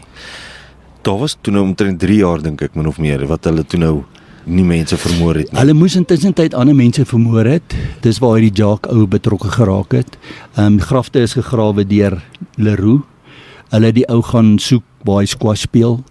Hulle sou hom ontvoer het, en goed, hulle sou dis Ria se seun, en hulle sou Ria se dogter ook doodgemaak het, maar Ria se dogter is toe uit die land uit. En toe het nou Jacques toe moes nou na die polisie toe gaan en sê, hoor, hierdie mense pleeg die moorde en goeters, het al die inligting vir die polisie gegee wat beskikbaar was met die tape, niks het gebeur nie, so ek dink, hulle was net skrikkerig op daai stadium, want hulle het geweet die polisie dra kennis. Ek gaan nie vir jou kan sê, daar is nie moorde gepleeg nie, want niemand weet wat het hulle gedoen nie, en daar is ander laaitjie wat doodgemaak is, wat in sy kar vergas is, en modus operandi en alles wat, en hy was die buurman van Marinda gewees, en alles hoe daai ding gebeur het, is my 'n bewys dat hulle daar ook betrokke was, en hulle hom ook doodgemaak, sy geld is uit die bank uitgetrek, polisie het daar ook nie hulle werk gedoen nie, hulle, die ou sit in 'n kar, hy's vol messteke, arms gesny, vol bloed, skoene is nie daar nie, tot die woonstel se sleutels is vol bloed, en nou sy vergas, polisie het ondersoek toe 'n selfmoord. Daartoe moes later 'n woonstelmaat van hom of iets vir sy ma gaan sê, hulle het hom vermoor, en hy toe nou, dink ek, sy eie lewe geneem. Ja, ek dra nie regtig kennis daarvan nie. Ek weet net die ouetjie wat die mense gekap het met die Swart moorde. Morney Harmse. Morney, hulle was chommies geweest. Morney en die ouetjie se sussie en die ouetjie. Hulle was ook 'n gang wat deur Cecilia genader was, of hulle het haar genader om hulle sataniste te maak. Daar is verklaringe van dit daai tyd gegee deur Cecilia se ma en pa, dat sy betrokke was by die ouetjie en hom gehelp het om 'n satanist te word. Polisie het nou reg goed opgevolg nie. Okay, dis nie krimineel nie, maar dis 'n rooi lig. Jy weet, check hierdie mense, hou hulle dop, daar's rooi ligte. So ondersoek hulle klandestiene, jy moet iets doen. Jy kan nie, okay, dis satanisme is nie, maar sy moet meer 'n pligtige gewees het aan sy moord.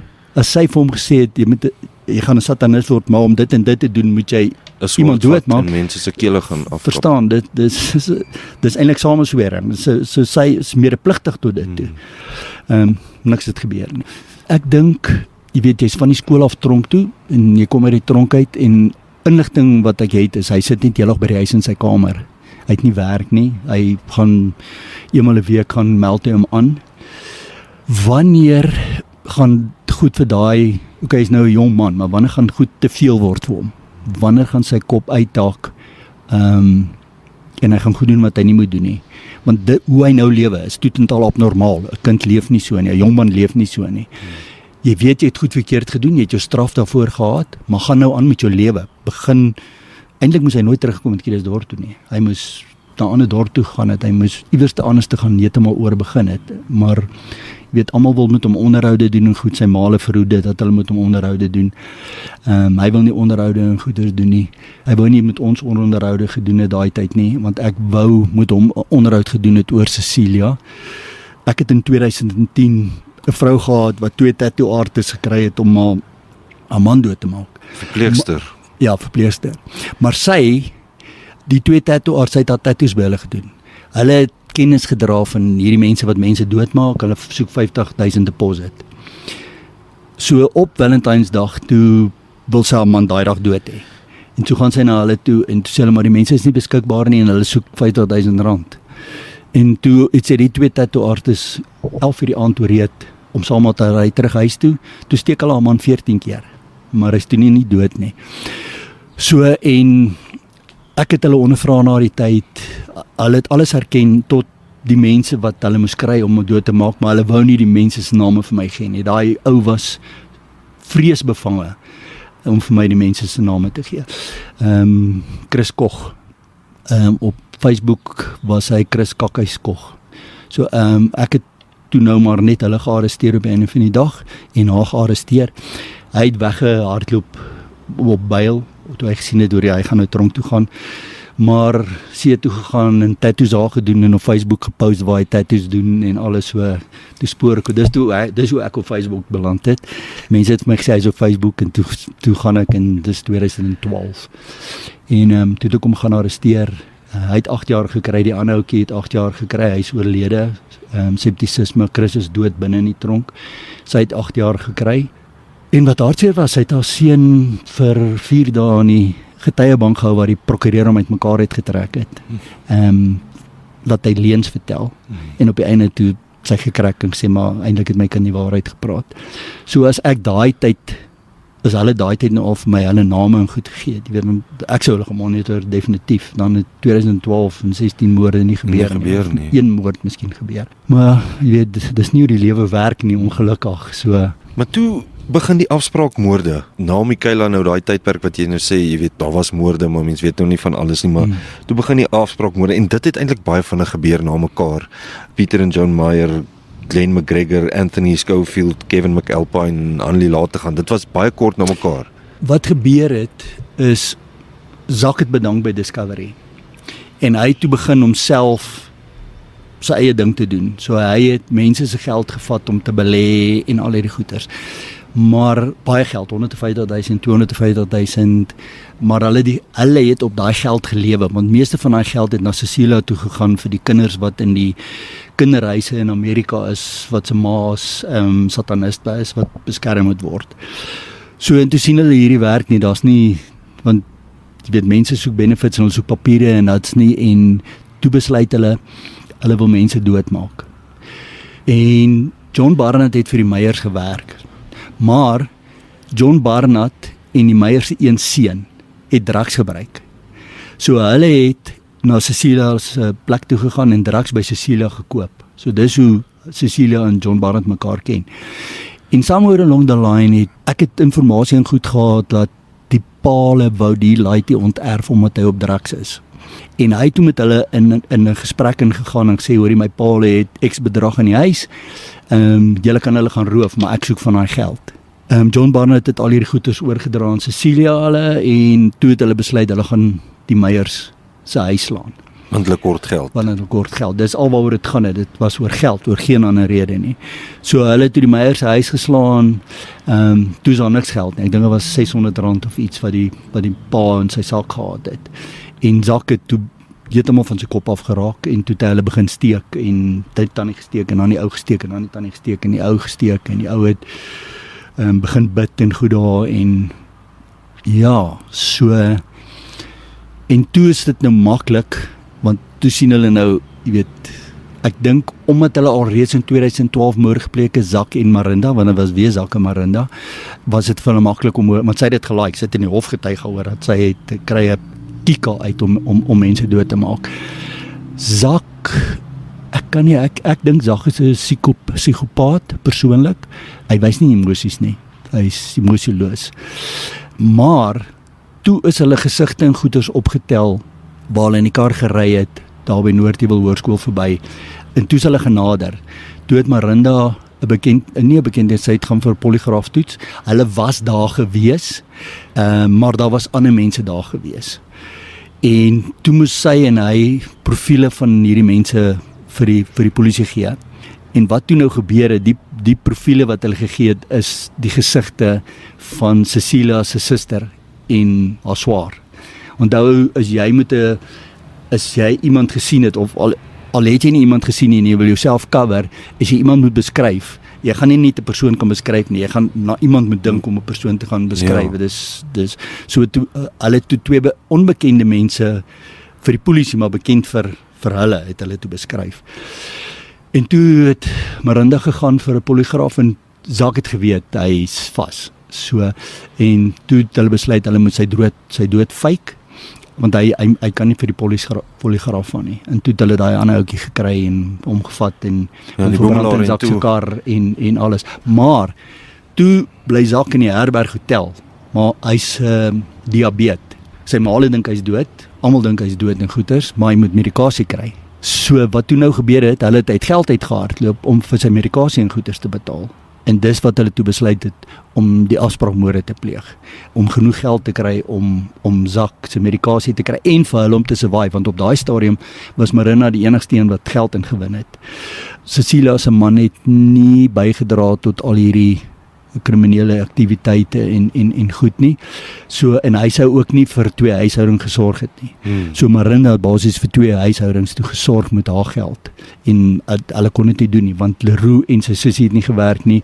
John Barnard het gewerk, maar hy moes geld gaan leen by die bank om vir Cecilia te betaal R50,000. So hulle het dit hom vasgebrand in geld, want hy moet daai geld terugbetaal en ja, dit was moeilik. So die afspraakmoorde het basies gegaan oor geld, dis al. Dit was nooit astronomiese bedrae nie, soos R3,000 of jy weet so, dit was nooit reusagtige miljoene rande nie. Nee, gelukkig was daar nie miljoene rande in die bank nie. En McAlpine se vrou het 'n rekeningnommer vir hulle gegee wat min geld in gehad het. As ook die ou wat hulle doodgemaak het op die plot, Glenn McGregor. Kyk, hy het vir SARS gewerk, nie vir SARS nie, maar hy het taxgoed gedoen vir jou deur hom vir SARS te doen. So Glenn het ook 2 rekeninge gehad. So sy persoonlike rekening waar daar nie veel geld in was nie, en dan sy besigheidsrekening waar daar baie geld in was. En toe hulle hom nou geskiet het en verwrig het en goeders en hom dwing om toe gee hy sy persoonlike rekening. En toe het sy die geld daarin oorgeplaas en dom in haar rekening en die verwysing op sy laptop sê best fucked ever. Maar met haar bankbesonderhede. So, hulle het stupid goed gedoen wat later traceable was vir my om hulle te link met die moorde. En die enigste een wat altyd sy selfoon by hom gehad het by al die moorde was John Barnard. Want hy moes terugvoer gegee het aan Cecilia. Die ander het hulle selfone by die huis gelos. So met die selfoontorings en die 205 wat ek op die fone gedoen het, kon ek toe bewys. Jy weet, alles wat Leroux beweer het, kon ek ook bewys daarin. Kom ons praat oor Leroux se bekentenis, want dit is 'n interessante storie. Dit is nadat ons moet dan net sê, Marinda was 'n gerespekteerde onderwyseres by 'n skool hierso in Krugersdorp. Ja, Jan de Klerk. Jy het toe haar klas deursoek en 'n klomp goed gekry, maar daar het jy toe nou 'n interessante ding gekry wat Leroux toe op die ou end laat sing het. Ja, kyk, Leroux het 'n bekentenis afgelê voor dit. Want hy het gesien hierdie goed werk nou nie vir hulle uit nie. Maar die polisie kon hulle eintlik basies net aangekla het vir die kaarte, want hulle verweer was die bankkaarte het hulle gekry by Nigerians en hulle moes die geld gaan trek vir die Nigerians. So daar was geen bewys wat hulle gelink het met die moorde. Maar dit was die vermoorde se bankkaarte. Dit was die vermoorde se bankkaarte. Maar as ek met 'n vermoorde man se bankkaarte sit, is nie te sê ek het hom doodgemaak. Jy gaan bewyse moet kry om te bewys ek het hom doodgemaak. So hulle het net met daai bankkaarte gesit. Toe het hy gesien, hoorie, maar hierdie raak nou warm. Toe het hy besluit hy gaan 'n bekentenis aflê. Sy ma het hom seker konwins dat hy die mense doodgemaak het alleen opgevou het en karre gelaai het en hulle gaan damp het. Ja, hy was 'n Margat laaitie. Daar's geen manier dat nie as hy tannie sou hy kon alleen optel en haar weggery het nie. So jy het nie daai bekentenis geglo nie? Nee, duidelik het ek hom nie geglo nie. Ek het geweet hy bullshit, maar hy beskerm iemand, maar ek het nie weet wie hy beskerm nie. En toe ek nou by die skool kom, en ek het dit gereël op Moedersdag. Want daar's niemand by die skool nie. Of Vrouedag. Ja. Vrouedag, ja. En die skool was moeilik met my hoor. En van die onderwysers ook wat daar was, want hy het onderwysers ook saamgebring, seker maar dat hulle nou sien wat ons nou alles daar doen. En ons het die klaskamer deur so en kon niks kry nie. Dit is skoon en ek het gekyk vir boeke en laptops en you name it. En dit is 'n groot plek, dit is 'n ou huishoudkundige klas gewees. En eventually hierdie 2 stowe pla my, maar ek daar maak hulle nie oop nie, niks. Daar's polisie trommels wat daar lê, wat ek ook glo Cecilia se man se trommel was, want getuienis wat ek later gekry het, dat daar 4 wapens in daai trommels weggesteek was in haar klas. Wat ons op 'n later stadium gevind het by Marinda se huis. Met die vislyn. Ja. En so en toe sê ek net laat ek net weer daar al hierdie plekke gaan alleen, want jy weet hulle praat die hele tyd by my en ek distrek my en ek het gaan staan en ek staan hier 2 stowe so kyk sê ag ek jou oë oop maak dis nou al die patrone en goed daarin. En toe die een tannie sy change toe heeltemal. Toe sy een van die onderwysers. Een van die onderwysers. Ek vermoed dit was die hoof se vrou, ek dink sy was ook onderwyseres daar en sy sê toe vir my ja, maar Cecilia het haar testament verander. Sê ek asseblief, kan ek hom kry? Ek moes eintlik 205 gedoen het om hom te gekry het, maar sy het hom uit eie vrywilligheid vir my gegee en ek het ander polisiemanne daar gehad wat daaroor kon getuig dat hulle nou nie sê ek het haar afgepers of gedreig nie. So en ek het toe die ding gevat en toe sien ek daar binne in sy onterf haar kinders. En toe gaan ek en ek het lank met Leroe gesit en gesels en argat. Toe sê ek vir hom, jou ma is baie lief vir jou nou. Sê ja, is baie lief vir my want ek het die idee gehad hy beskerm hulle. En toe sê ek vir hom, wie se handskrif is hierdie? Sê hy, dis sy ma se en toe draai ek die papier en sê kyk hoe lief is jou ma vir jou. Toe begin hy lippie bewe en die kom 'n traan uit en toe sê hy, nou kak hulle. Toe nou gaan hulle kak. Toe sy hom onterf en sy het vir Marcel onterf. Want lyk my hulle sou die rap gevat het om tronk toe te gaan. Toe praat hy, toe sing hy soos 'n kanarie. Toe vat ek hom aan vir 'n bekentenis. Ek het hom nie gevat nie want ek mag hom nie vat nie. Ek sê ondersoekbeampte, ander polisiemanne moet hom vat, maar toe gee ek vir hulle geld, koop hulle vir hom 'n pizza en coke en alles en na die tyd het sy mag sê hy het sy siel verkoop vir 'n pizza en 'n coke. Jy weet jy het 'n hele rukkie in die tronk gesit, so hy pizza en die coke het goed afgegaan. Wat 'n tipe mens was Marinda? Marinda was 'n baie mooi vrou toe sy jonk was, want ek het baie van haar foto's gesien toe sy jonk was. Jy kan nie glo as jy haar jong foto sien en hoe sy gelyk het. Ek dink net sy was baie maklik manipuleerbaar en ek dink as gevolg van die verhouding wat hulle gehad het. Ek glo nie Marinda was van die begin af 'n lesbien gewees nie, want sy het 'n man gehad en sy het kinders by die man gehad. Ek dink die situasie daar het maar veroorsaak dat hulle 'n lesbiese verhouding begin het. By die skool het onderwysers almal het goed gepraat van haar. Sy was die onderwyseres in die skool, godsdiensgoedjies teen die mure gehad. So ek dink maar net sy's baie erg gemanipuleer deur Cecilia, maar op die einde van die dag het sy's 'n koelbloedige moordenares. Sy's boos, ja. Sy's erger as Zak. Zak is 'n psigopaat, maar sy's erger as hy. As sy ooit uit die tronk uitkom, sal sy nog mense doodmaak. Sy is net totaal boos. En Marcel is baie intelligent. Ja, maar haar intelligensie het haar nie baie gehelp op die einde van die dag nie. Ek het van die begin af haar gesê, praat met my, ek sal jou help. Alles kinders, verstaan. As jy 'n kind is in 'n huis, jou ma manipuleer jou pa manipuleer jou, en jy het nêrens om heen te gaan nie, op die einde van die dag, enigiets wat hulle vir jou sê om te doen, gaan jy doen. Want waarheen gaan jy? Alles maar daar. Maar sy het die hele tyd Cecilia geglo. En sy het sommer reguit vir my gesê, fok jou kaptein, ek gaan jou nie help nie. En op die einde van die dag, voor haar getuienis, die Desember voor sy getuig het, toe het haar stiefma my gebel en vir my gesê, sy wil haar pleit verander. Toe sê ek, sy kan nie haar pleit nou verander nie, sy het onskuldig gepleit, maar sy gaan, haar prokureur gaan met advokaat Gerrie met plaat, as sy haar pleit nou verander. Toe vra sy my, wat is die beste wat sy kan doen? Sy moet die waarheid praat. Dis die beste. En toe kom sy en sy praat toet en taal die waarheid, maar ek het nie gedink sy gaan so alles uithaal soos wat sy dit uitgehaal het nie. En daar was 'n redelike goeie kans dat sy 'n minder vonnis sou gekry het, maar haar advokaat het begin praat met die regter vir versagtende omstandighede.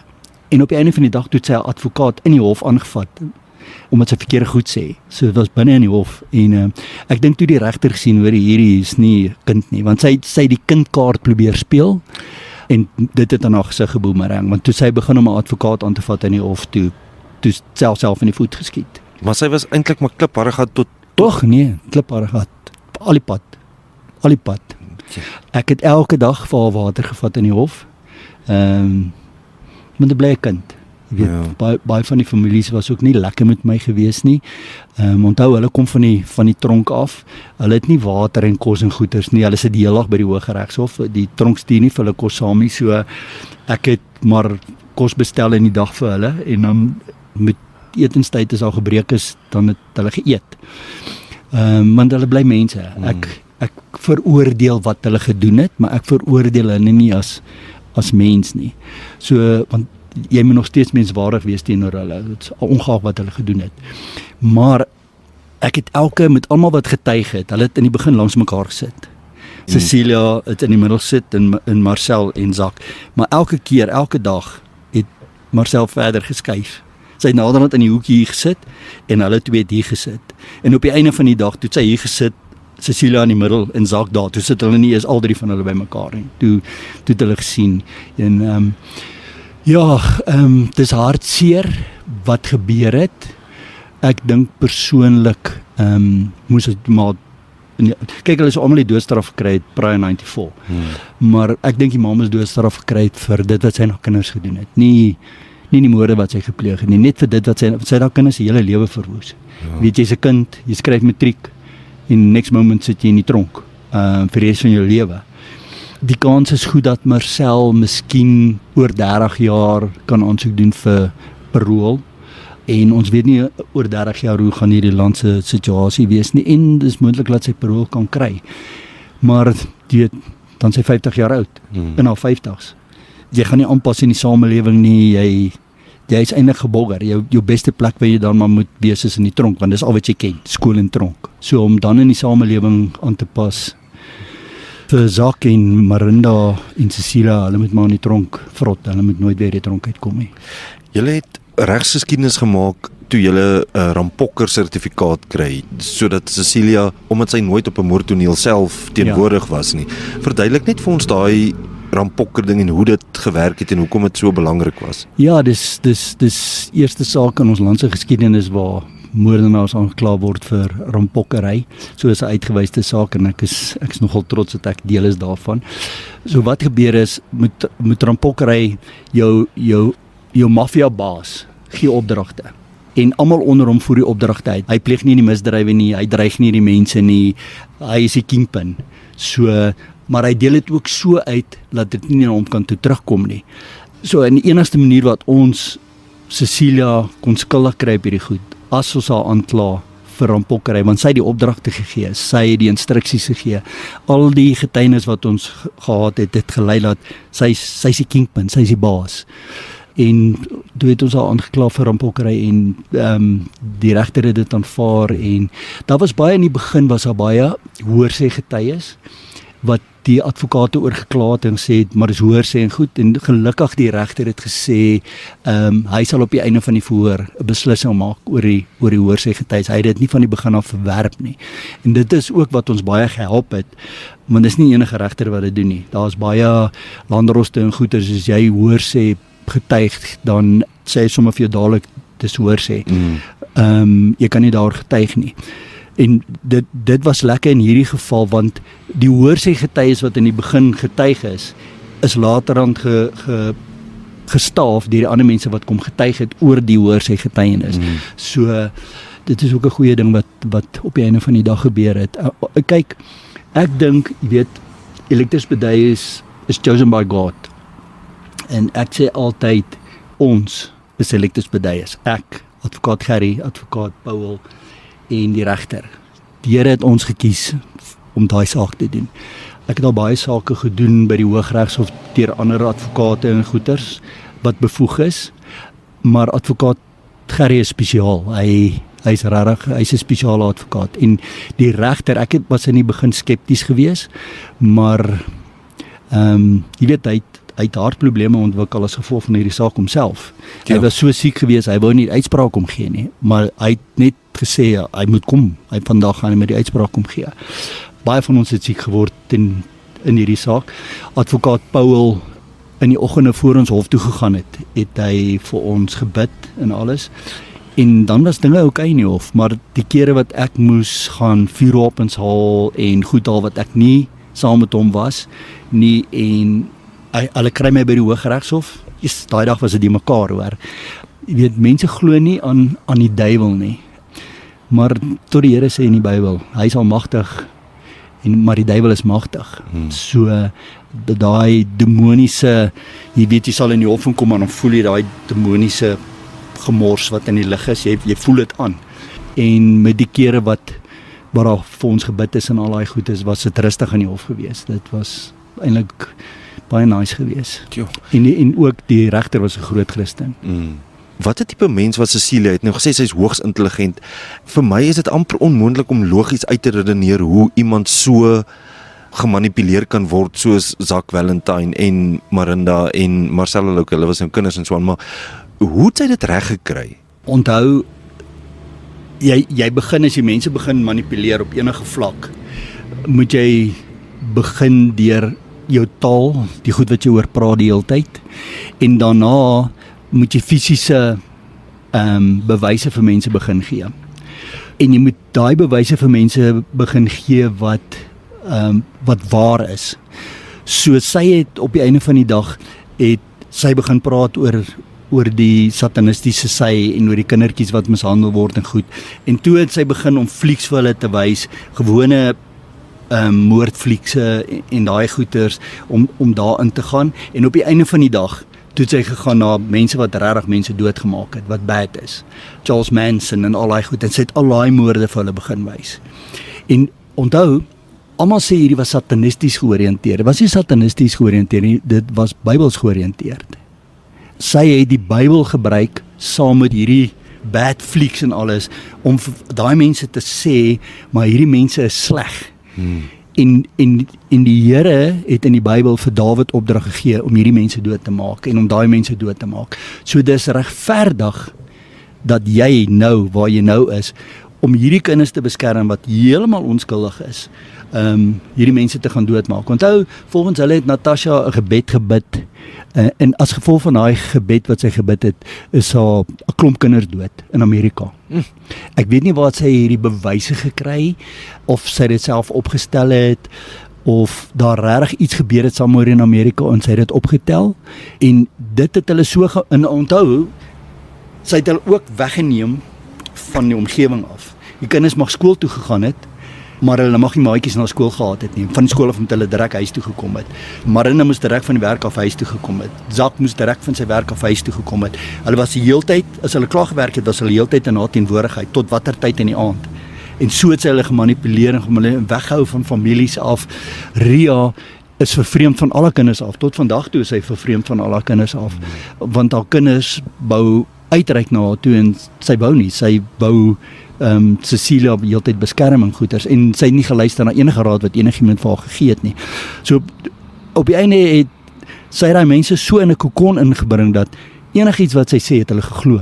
So en dis wat Marcel ook op die einde van die dag getuig het, dat haar woord was wet en haar woord was soos in regtig sy het volgens die Here gepraat. So baie sê dit was satanistiese moorde en goeders. Niks van hierdie moorde was satanies nie. Dit was Bybel georiënteerd en eerste moorde was aggressie en sy wil mense seermaak en doodmaak om vir Ria seer te maak. Sy wou nie Ria doodmaak nie, maar sy vir Ria doodmaak, dit sou nie al gebaat het nie, maar sy wou mense doodmaak en seermaak sodat Ria terug na haar toe moes kom. En want die mense wat doodgemaak is net Ria se groep mense.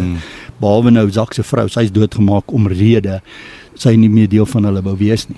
En die ander moorde was net geld, dis alhoewel dit gegaan het. So daar's niks satanisties nie. Ek weet nie hoe het hulle in die begin by satanisme uitgekom nie. Onthou die dockets wat ek in 2012 moes oorbegin. Gelukkig PKRS, dis jou polisie mense wat foto's neem van misdaadtonele en goeters. Hulle het altyd hulle eie stelle wat hulle bære ook. En dis op stelsel. So al wat ek gedoen het, ek het teruggegaan en ek sê daai dag was 'n moord daar gepleeg, ek soek al die foto's. Maar dan staan nie meer fotoalbums nie. Ek het nie fotoalbums gesoek nie, ek soek al die foto's want ek moes daai ding in my kop rekonstrueer.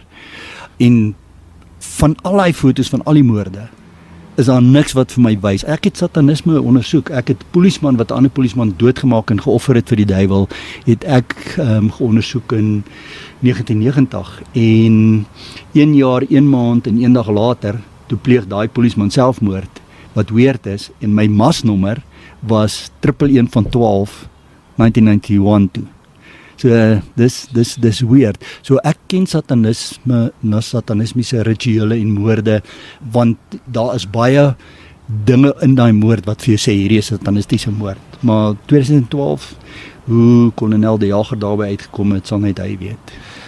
Jy het nou nog gepraat van jou hartmoeilikheid wat jy gekry het, maar jy het op die ou en 252 dagvaardigings persoonlik in hierdie Krugersdorp moordsake gaan beteken. Ja, 3 keer.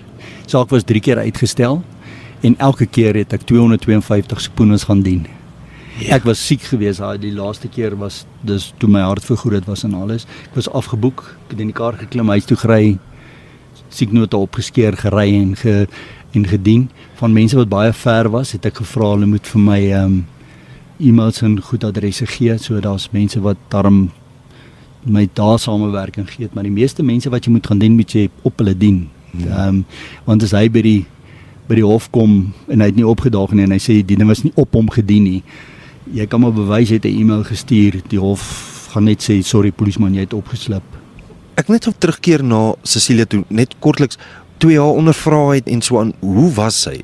Sy is vol jokes tot sy gearresteer ook was, nee, jy weet, foto's wat van haar geneem is in die selle en goeters maak sy haasore en sy's 'n clown. Sy gedra soos 'n clown.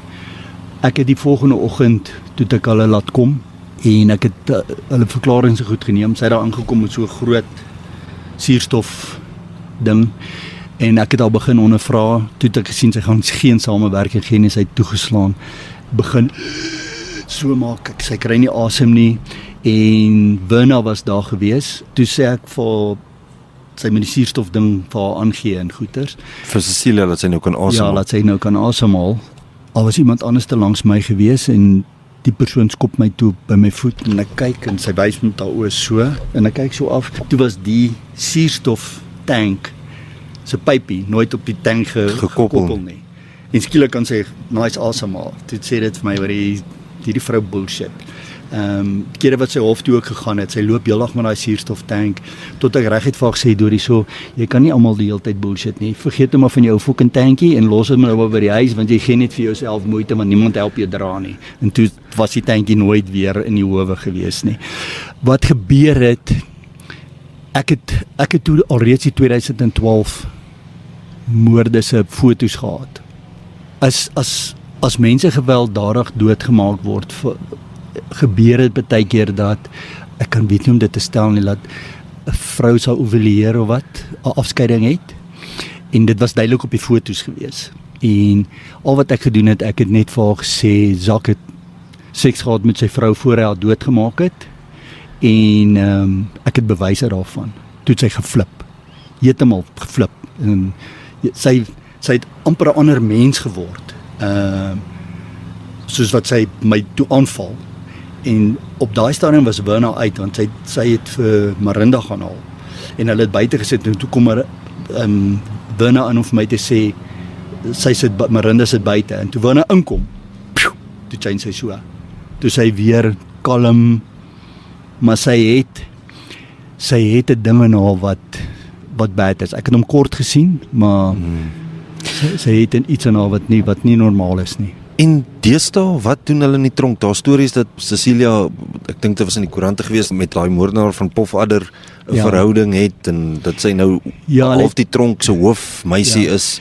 Kyk, is die sielkundige in die tronk. Sy is in die mediese afdeling. As daar vrouens inkom by die tronk wat probleme het, dan praat sy ook met hulle. Sy het tot die bewaarders dit gekonwins, dis haar werk wat sy goed kan doen. Sy het hierdie girl gekry. Sy het ook hierdie girl baie geld gehad en toe het hulle 'n moord op my beplan en op die girl se swaar. Want die girl het 'n man doodgemaak, so ek het in die Pofadder Hotel, ja. En toe moes ek doodgemaak word en die swaar moes doodgemaak word. Ek weet nie vir wat nie. Daai inligting het toe by my gekom en op die einde van die dag toe het hulle gesplit. So ek weet nie waar is hulle nou in die tronk nie. En op 'n stadium toe is ek gekontak deur mense wat sê Cecilia en Marinda beplan om te ontsnap. Hulle gaan kamstig albei baie siek word en dat hulle na 'n buite hospitaal geneem word, voedselvergiftiging of iets. Iemand gaan vir hulle iets bring, laat hulle opgooi, laat dit lyk of dit heavy is en dan met die wat hulle gaan ry buitekant toe, gaan hulle gehijack word en dan gaan hulle vrygelaat word. Ek het die tronk dit laat weet, die tronk het toe die plek geslaan, hulle kamers geslaan, 'n selfone en goed in hulle kamers gekry. Maar onthou, toe is ek nou nie meer in die polisie nie, so ek kan nie bel en vra hoorie wat is die situasie, wie. So ek dink as hulle daar 'n bietjie ondersoek gedoen het, dan sou hulle ook kon vind met wie hulle gepraat. Wie sou hulle gehelp het? Ek het 'n idee wie sou hulle gehelp het, maar ek kan nie dit sê nie. Maar hulle wou ontsnap. Hulle wou ook jou dogter vermoor. Ja, hulle wou ook my dogter vermoor. Daar was 'n girl saam met hulle in die tronk wat by Planet Fitness gegym het. En sy het uit die tronk uitgekom en toe het sy eendag my gestop daar en gesê sy wil met my praat. En toe sê sy vir my, sy moet my dogter doodmaak. Cecilia het al klomp geld beloof as sy my dogter doodmaak, maar sy wil eerder clean kom oor dit. En toe het ek my dogter laat verplaas. Sy toe in 'n ander dorp gaan bly in Goeters. En ja, sy is die tipe mens, sy sal nie jou aanvat nie. Sy sal mense kry om die mense om jou aan te vat en die mense om jou seer te maak om by jou uit te kom, ja. Jy het ontsettend hard gewerk en verskriklik gesukkel om die dossiere te kry en van voor af sake te bou vir al daai 2012 mode. Op die ouend het Bekkie Cele Devilsdorp gekyk. Ek dink hy was hy toe al minister of was hy nog die kommissaris? Ja, hy was minister van polisie. En hy wou toe nou op 'n manier vir jou erkenning gee of so iets, maar daar het nie eintlik veel erkenning uit die polisie self gekom nie. Uit die polisie self het daar geen erkenning gekom nie. Baie van die ou generaals wat saam met my gewerk het, soos generaal Boesie, hulle het jy weet geskryf op Facebook en oral, en ek ken generaal Boesie persoonlik, generaal Boyce en hulle almal het gesê dat ek moet bevorder word. Dit gaan goed wees vir my om bevorder te word. Daar is toe opdrag gegee dat ek moet bevorder word, maar dit het nooit iets van gebeur nie. Ek het toe afgetree as 'n kaptein. Hulle wou my 'n luitenant-kolonel gemaak het wat my baie sou gehelp het met my pensioen. Jy weet, dit was een van die grootste sake ooit in die geskiedenis van ons land gewees, en dit is 'n unieke saak, maar polisiebestuur het geen. En ek het streng gesproke nog onder die Hawks geval. Clemeza het glad nie eers 'n nota geskryf nie. Bekkie Cele het vir my 'n ministersbrief geskryf waar hy vir my erkenning gegee het in dit wat ek gedoen het. Maar van die polisie se kant af, baie generaals en brigadiere het aan my toe gekom en sê goeie werk Benna en alles, maar die mense wat moes gesien het laat ou bevordering kry maar jy moet ook een ding onthou, ou doen nie hierdie werk om bevordering te kry nie, verstaan. Maar dit sou nice gewees het as ek erkenning daarvoor kon kry op 'n manier finansiëel, want jy weet, ek is nie iemand ek was nog nooit in my lewe rangbewus gewees nie. Ek is iemand wat my werk gedoen het en jy sal ook die mense wat my ken, sal ek vir jou sê, ek het nooit vir hulle gesê, hoor jy moet vir my sê kaptein nie. Ek het siviele drag gedra want ek was altyd my hele lewe speeder. So ek noem my Ben, want my naam is Ben. Kaptein is my salaris. Dis nie ek nie. En die groot ding is as jy 'n polisieman is en jy begin loop op jou naam, generaal of brigadier of so, jy weet, die dag as jy aftree as jy niks, dan is jy net wie jy is. Dan beteken hy generaal en brigadier in elk geval niks. So jy moet nie jou mens wees verander omdat jy hoë rang en goed begin kry nie, want op die einde van die dag byt dit jou en die dag as jy aftree het jy geen vriende meer nie. Jy is nou 5 jaar afgetree, waarmee hou jy jou besig? Het jy ooit oorweeg om privaat speurder te word of so? Ek het al 'n privaat speurwerk gedoen, maar my grootste probleem met privaat speurwerk is, jy weet, jy moet alles self doen nou. In die polisie het ek staatskar gehad, staatspetrol gehad, staatsfoon gehad. Ek kon 205 gedoen het, ek kan 252A's gedoen het. Ek kan nou arresteer, ek kan nou hof toe vat. As 'n privaatspoeder kan jy nie een van hierdie goeders doen nie. So om inligting te bekom van 'n persoon se selfoon of iets, moet jy een of ander ou braai om dit te doen, wat ek nie bereid is om te doen nie. Ek het mense toegesluit vir korrupsie wat dit gedoen het. Jy moet polismanne se boude lek om jou te help. Wat ek ook nie gaan doen nie. Ek was nie baie gewild toe ek in die polisie was nie, as gevolg dat ek by anti-korrupsie gewerk het en polismanne toegesluit het. En op die einde van die dag, jy weet, jou kind word doodgemaak, jy nader my en sê, ek moet die saak ondersoek. Nou ondersoek ek die saak, op die einde van die dag kan ek bewys wie jou kind doodgemaak. Wat kan ek doen? Niks. Ek moet daai inligting wat ek het, alles moet ek vir die polisie gee. Nou neek die polisie dit op en die ou word nie tronk toe gestuur nie, of die polisie doen hulle werk in die hof, neek dit op, want ek kan nie in die hof langs die aanklaer gaan sit en hom help. Ek moet inligting en goeders nie, en dan loop jou kind se moordenaar. En jy het my X bedrag betaal. Ek dink dit is vir my baie erger, dat jy weet wie jou kind doodgemaak of wie die moordenaar is, as wat jy nie weet wie die moordenaar is nie, en na ou kom niks oor nie. So, en ek weet nie, ek kan nie mense se geld vat nie. Dis net, jy weet, dis iets wat die polisie moet doen. Dis 'n polisie ding wat hulle moet doen vir klaars. Gratis en verniet.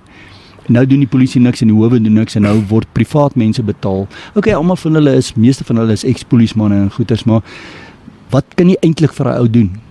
Jy kan privaat speurwerk doen by maatskappye om te kyk wie steel binne in die maatskappy en sulke goed dat hulle ontslaan word. Goed, maar jy weet, my kos was maar moorde en daai tipe goeders, ernstige misdrywe. Wat ek sou gelaik het om te doen nou is om speurderskursusse aan te gaan, want ek is 'n opgeleide speurbeampte, ek het kursusse gedoen, ek het speuropleiding gegee.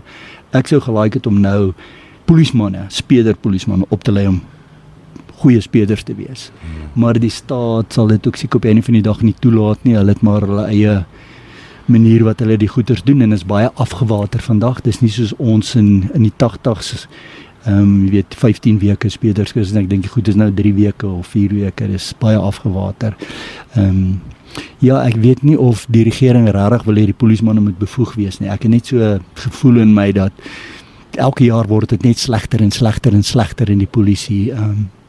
So ek weet nie, op die einde van die dag gaan ons sit in 'n misdaadland. Hierdie land is 'n misdaadparadys op hierdie stadium, en dis baie hartseer. Waarop is jy trots in jou lewe? Ek het die mooiste 4 kinders gemaak. Ek is baie trots op my kinders. En op 'n manier, ek het nie in die ou dae baie van myself gehou nie, omdat ek nie 'n nice persoon was nie. Ek het self geweet ek is nie 'n nice persoon nie. Ek was 'n baie moeilike mens gewees.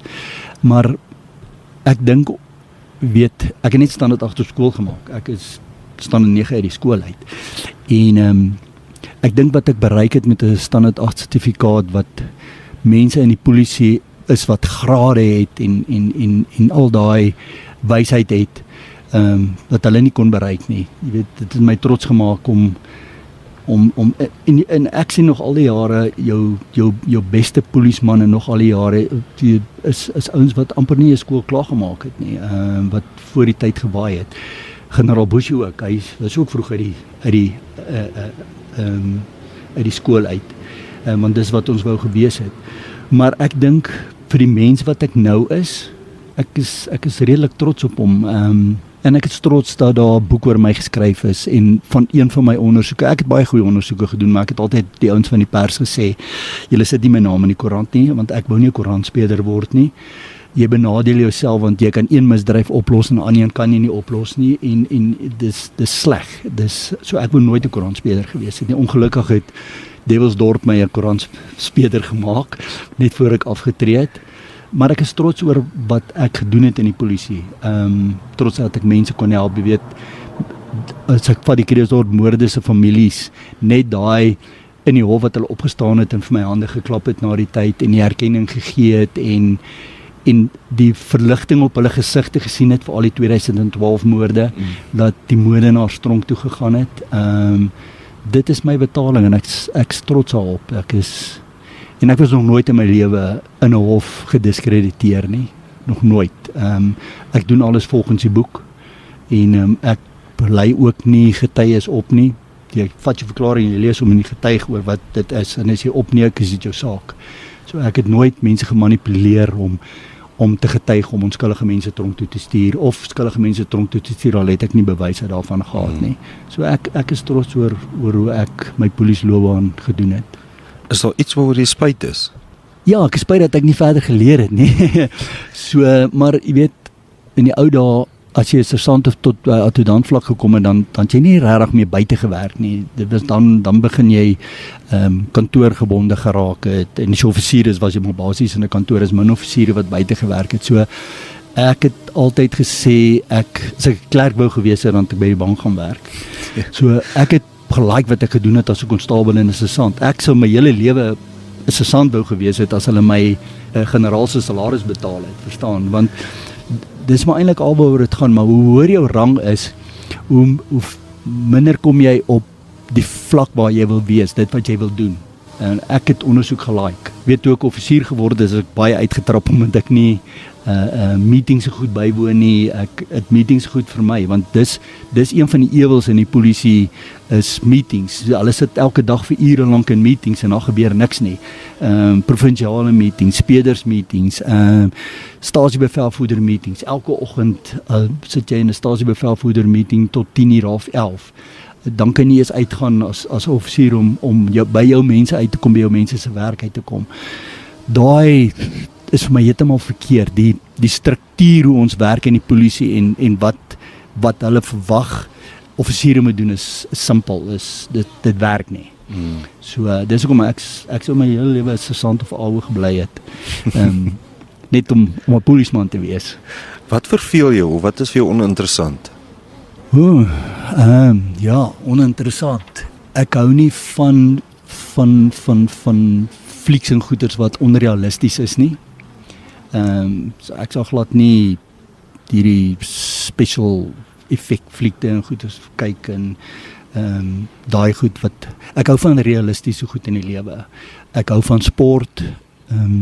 Ek hou nie van drink nie en kuier nie. Ek het, jy weet, my hele polisieloopbaan was ek nooit in polisiekantine ontrent gewees nie. As ek mense moet gaan roep het, miskien. Ek hou nie van jolm clubs nie. Jy weet, ek het maar gelewe vir my familie. Jy weet, ek gaan werk toe, gaan gym toe en ek gaan huis toe. Ek is nie ek sê ook enige persoon wat jou wegvat van jou huis af is nie jou vriend nie. Jy weet, die manne kom ons gaan jag of kom ons gaan rugby toe en dan sit net jy en die manne wat rugby toe gaan. Dit is vir my verkeerd. Enige persoon wat jou wegvat van jou vrou af is nie, dis nie jou vriend nie. Ja, en dan verder, jy weet, arrogansie maak vir my, jy weet, ek het mense al van die pad afgetrek wat roekeloos bestuur het en goeters en op die einde is hulle so arrogant, jy weet, sal nie sê sorry, jy weet, en gaan verduideliking gee nie, sal jy begin vloek en jy weet, jy's nie 'n speedkop nie en dan sê ek, ja, ek's nie 'n speedkop nie, ek gaan nie 'n boete gee nie, ek gaan jou toesluit vir roekeloos nalatige bestuur. Dis wat die verskil is. Ek hou nie van arrogansie nie. Baie mense het vir my na die Kreersdorpmoorde gesê ek is hierdie superkop. Daar bestaan nie 'n ding soos 'n superkop nie. Daar's mense wat hulle werk doen. Ek het die werk na die beste van my vermoë gedoen, maar 'n superkop is ek nie. En mense plaas jou op 'n pedestal wat ek dink op die einde van die dag jy nie regtig verdien nie. Mense sê ek verdien dit, maar jy weet, ek is deur my lewe. Ek dink ek weet wat ek verdien en wat ek nie verdien nie. Ek het goeie werk gelewer maar dit maak nie van my iemand spesiaal nie. Jy weet, elke mens tot 'n straatveer, sy die straat reg vee en hy vee mooi en hy maak hom skoon. Dis spesiaal. Jy weet, hy doen die werk na die beste van sy vermoë. Of jy nou in die regering sit en net salaris trek en daai is vir my heeltemal verkeerd. Die polisie se salarisstelsel is vir my verkeerd, want 'n AWO wat in die selle sit en mense oppas in die selle en wat in die hof sit en 'n AWO wat buite werk en sy lewe opoffer of daai tipe werk wat elke dag gevaarlik is, kry dieselfde salarisse want die salarisse is op rangvlakke uitgewerk wat vir my verkeerd is. Ek sal sersant in die polisie wat wat ondersoekwerk doen en die charge officer sergeant wat buite werk, wat elke dag na misdrywe toe ry en op die tonele kom waar misdrywe is, wat enige oomblik kon doodgeskiet word, want mense vandag is simpel. Sal ek 'n baie hoër salaris betaal as die sergeant wat in die selle sit en 'n selwag is. Of 'n hofordonnans. Of 'n hofordonnans is, jy weet, en dit maak die polisie ook negatief, polismanne negatief, want party werk hulle boude af, al die goeie polismanne, hulle werk hulle boude af, en daai ouer daar by die kantoor sit en eintlik frike niks doen nie, jy weet, kry selfe salaris.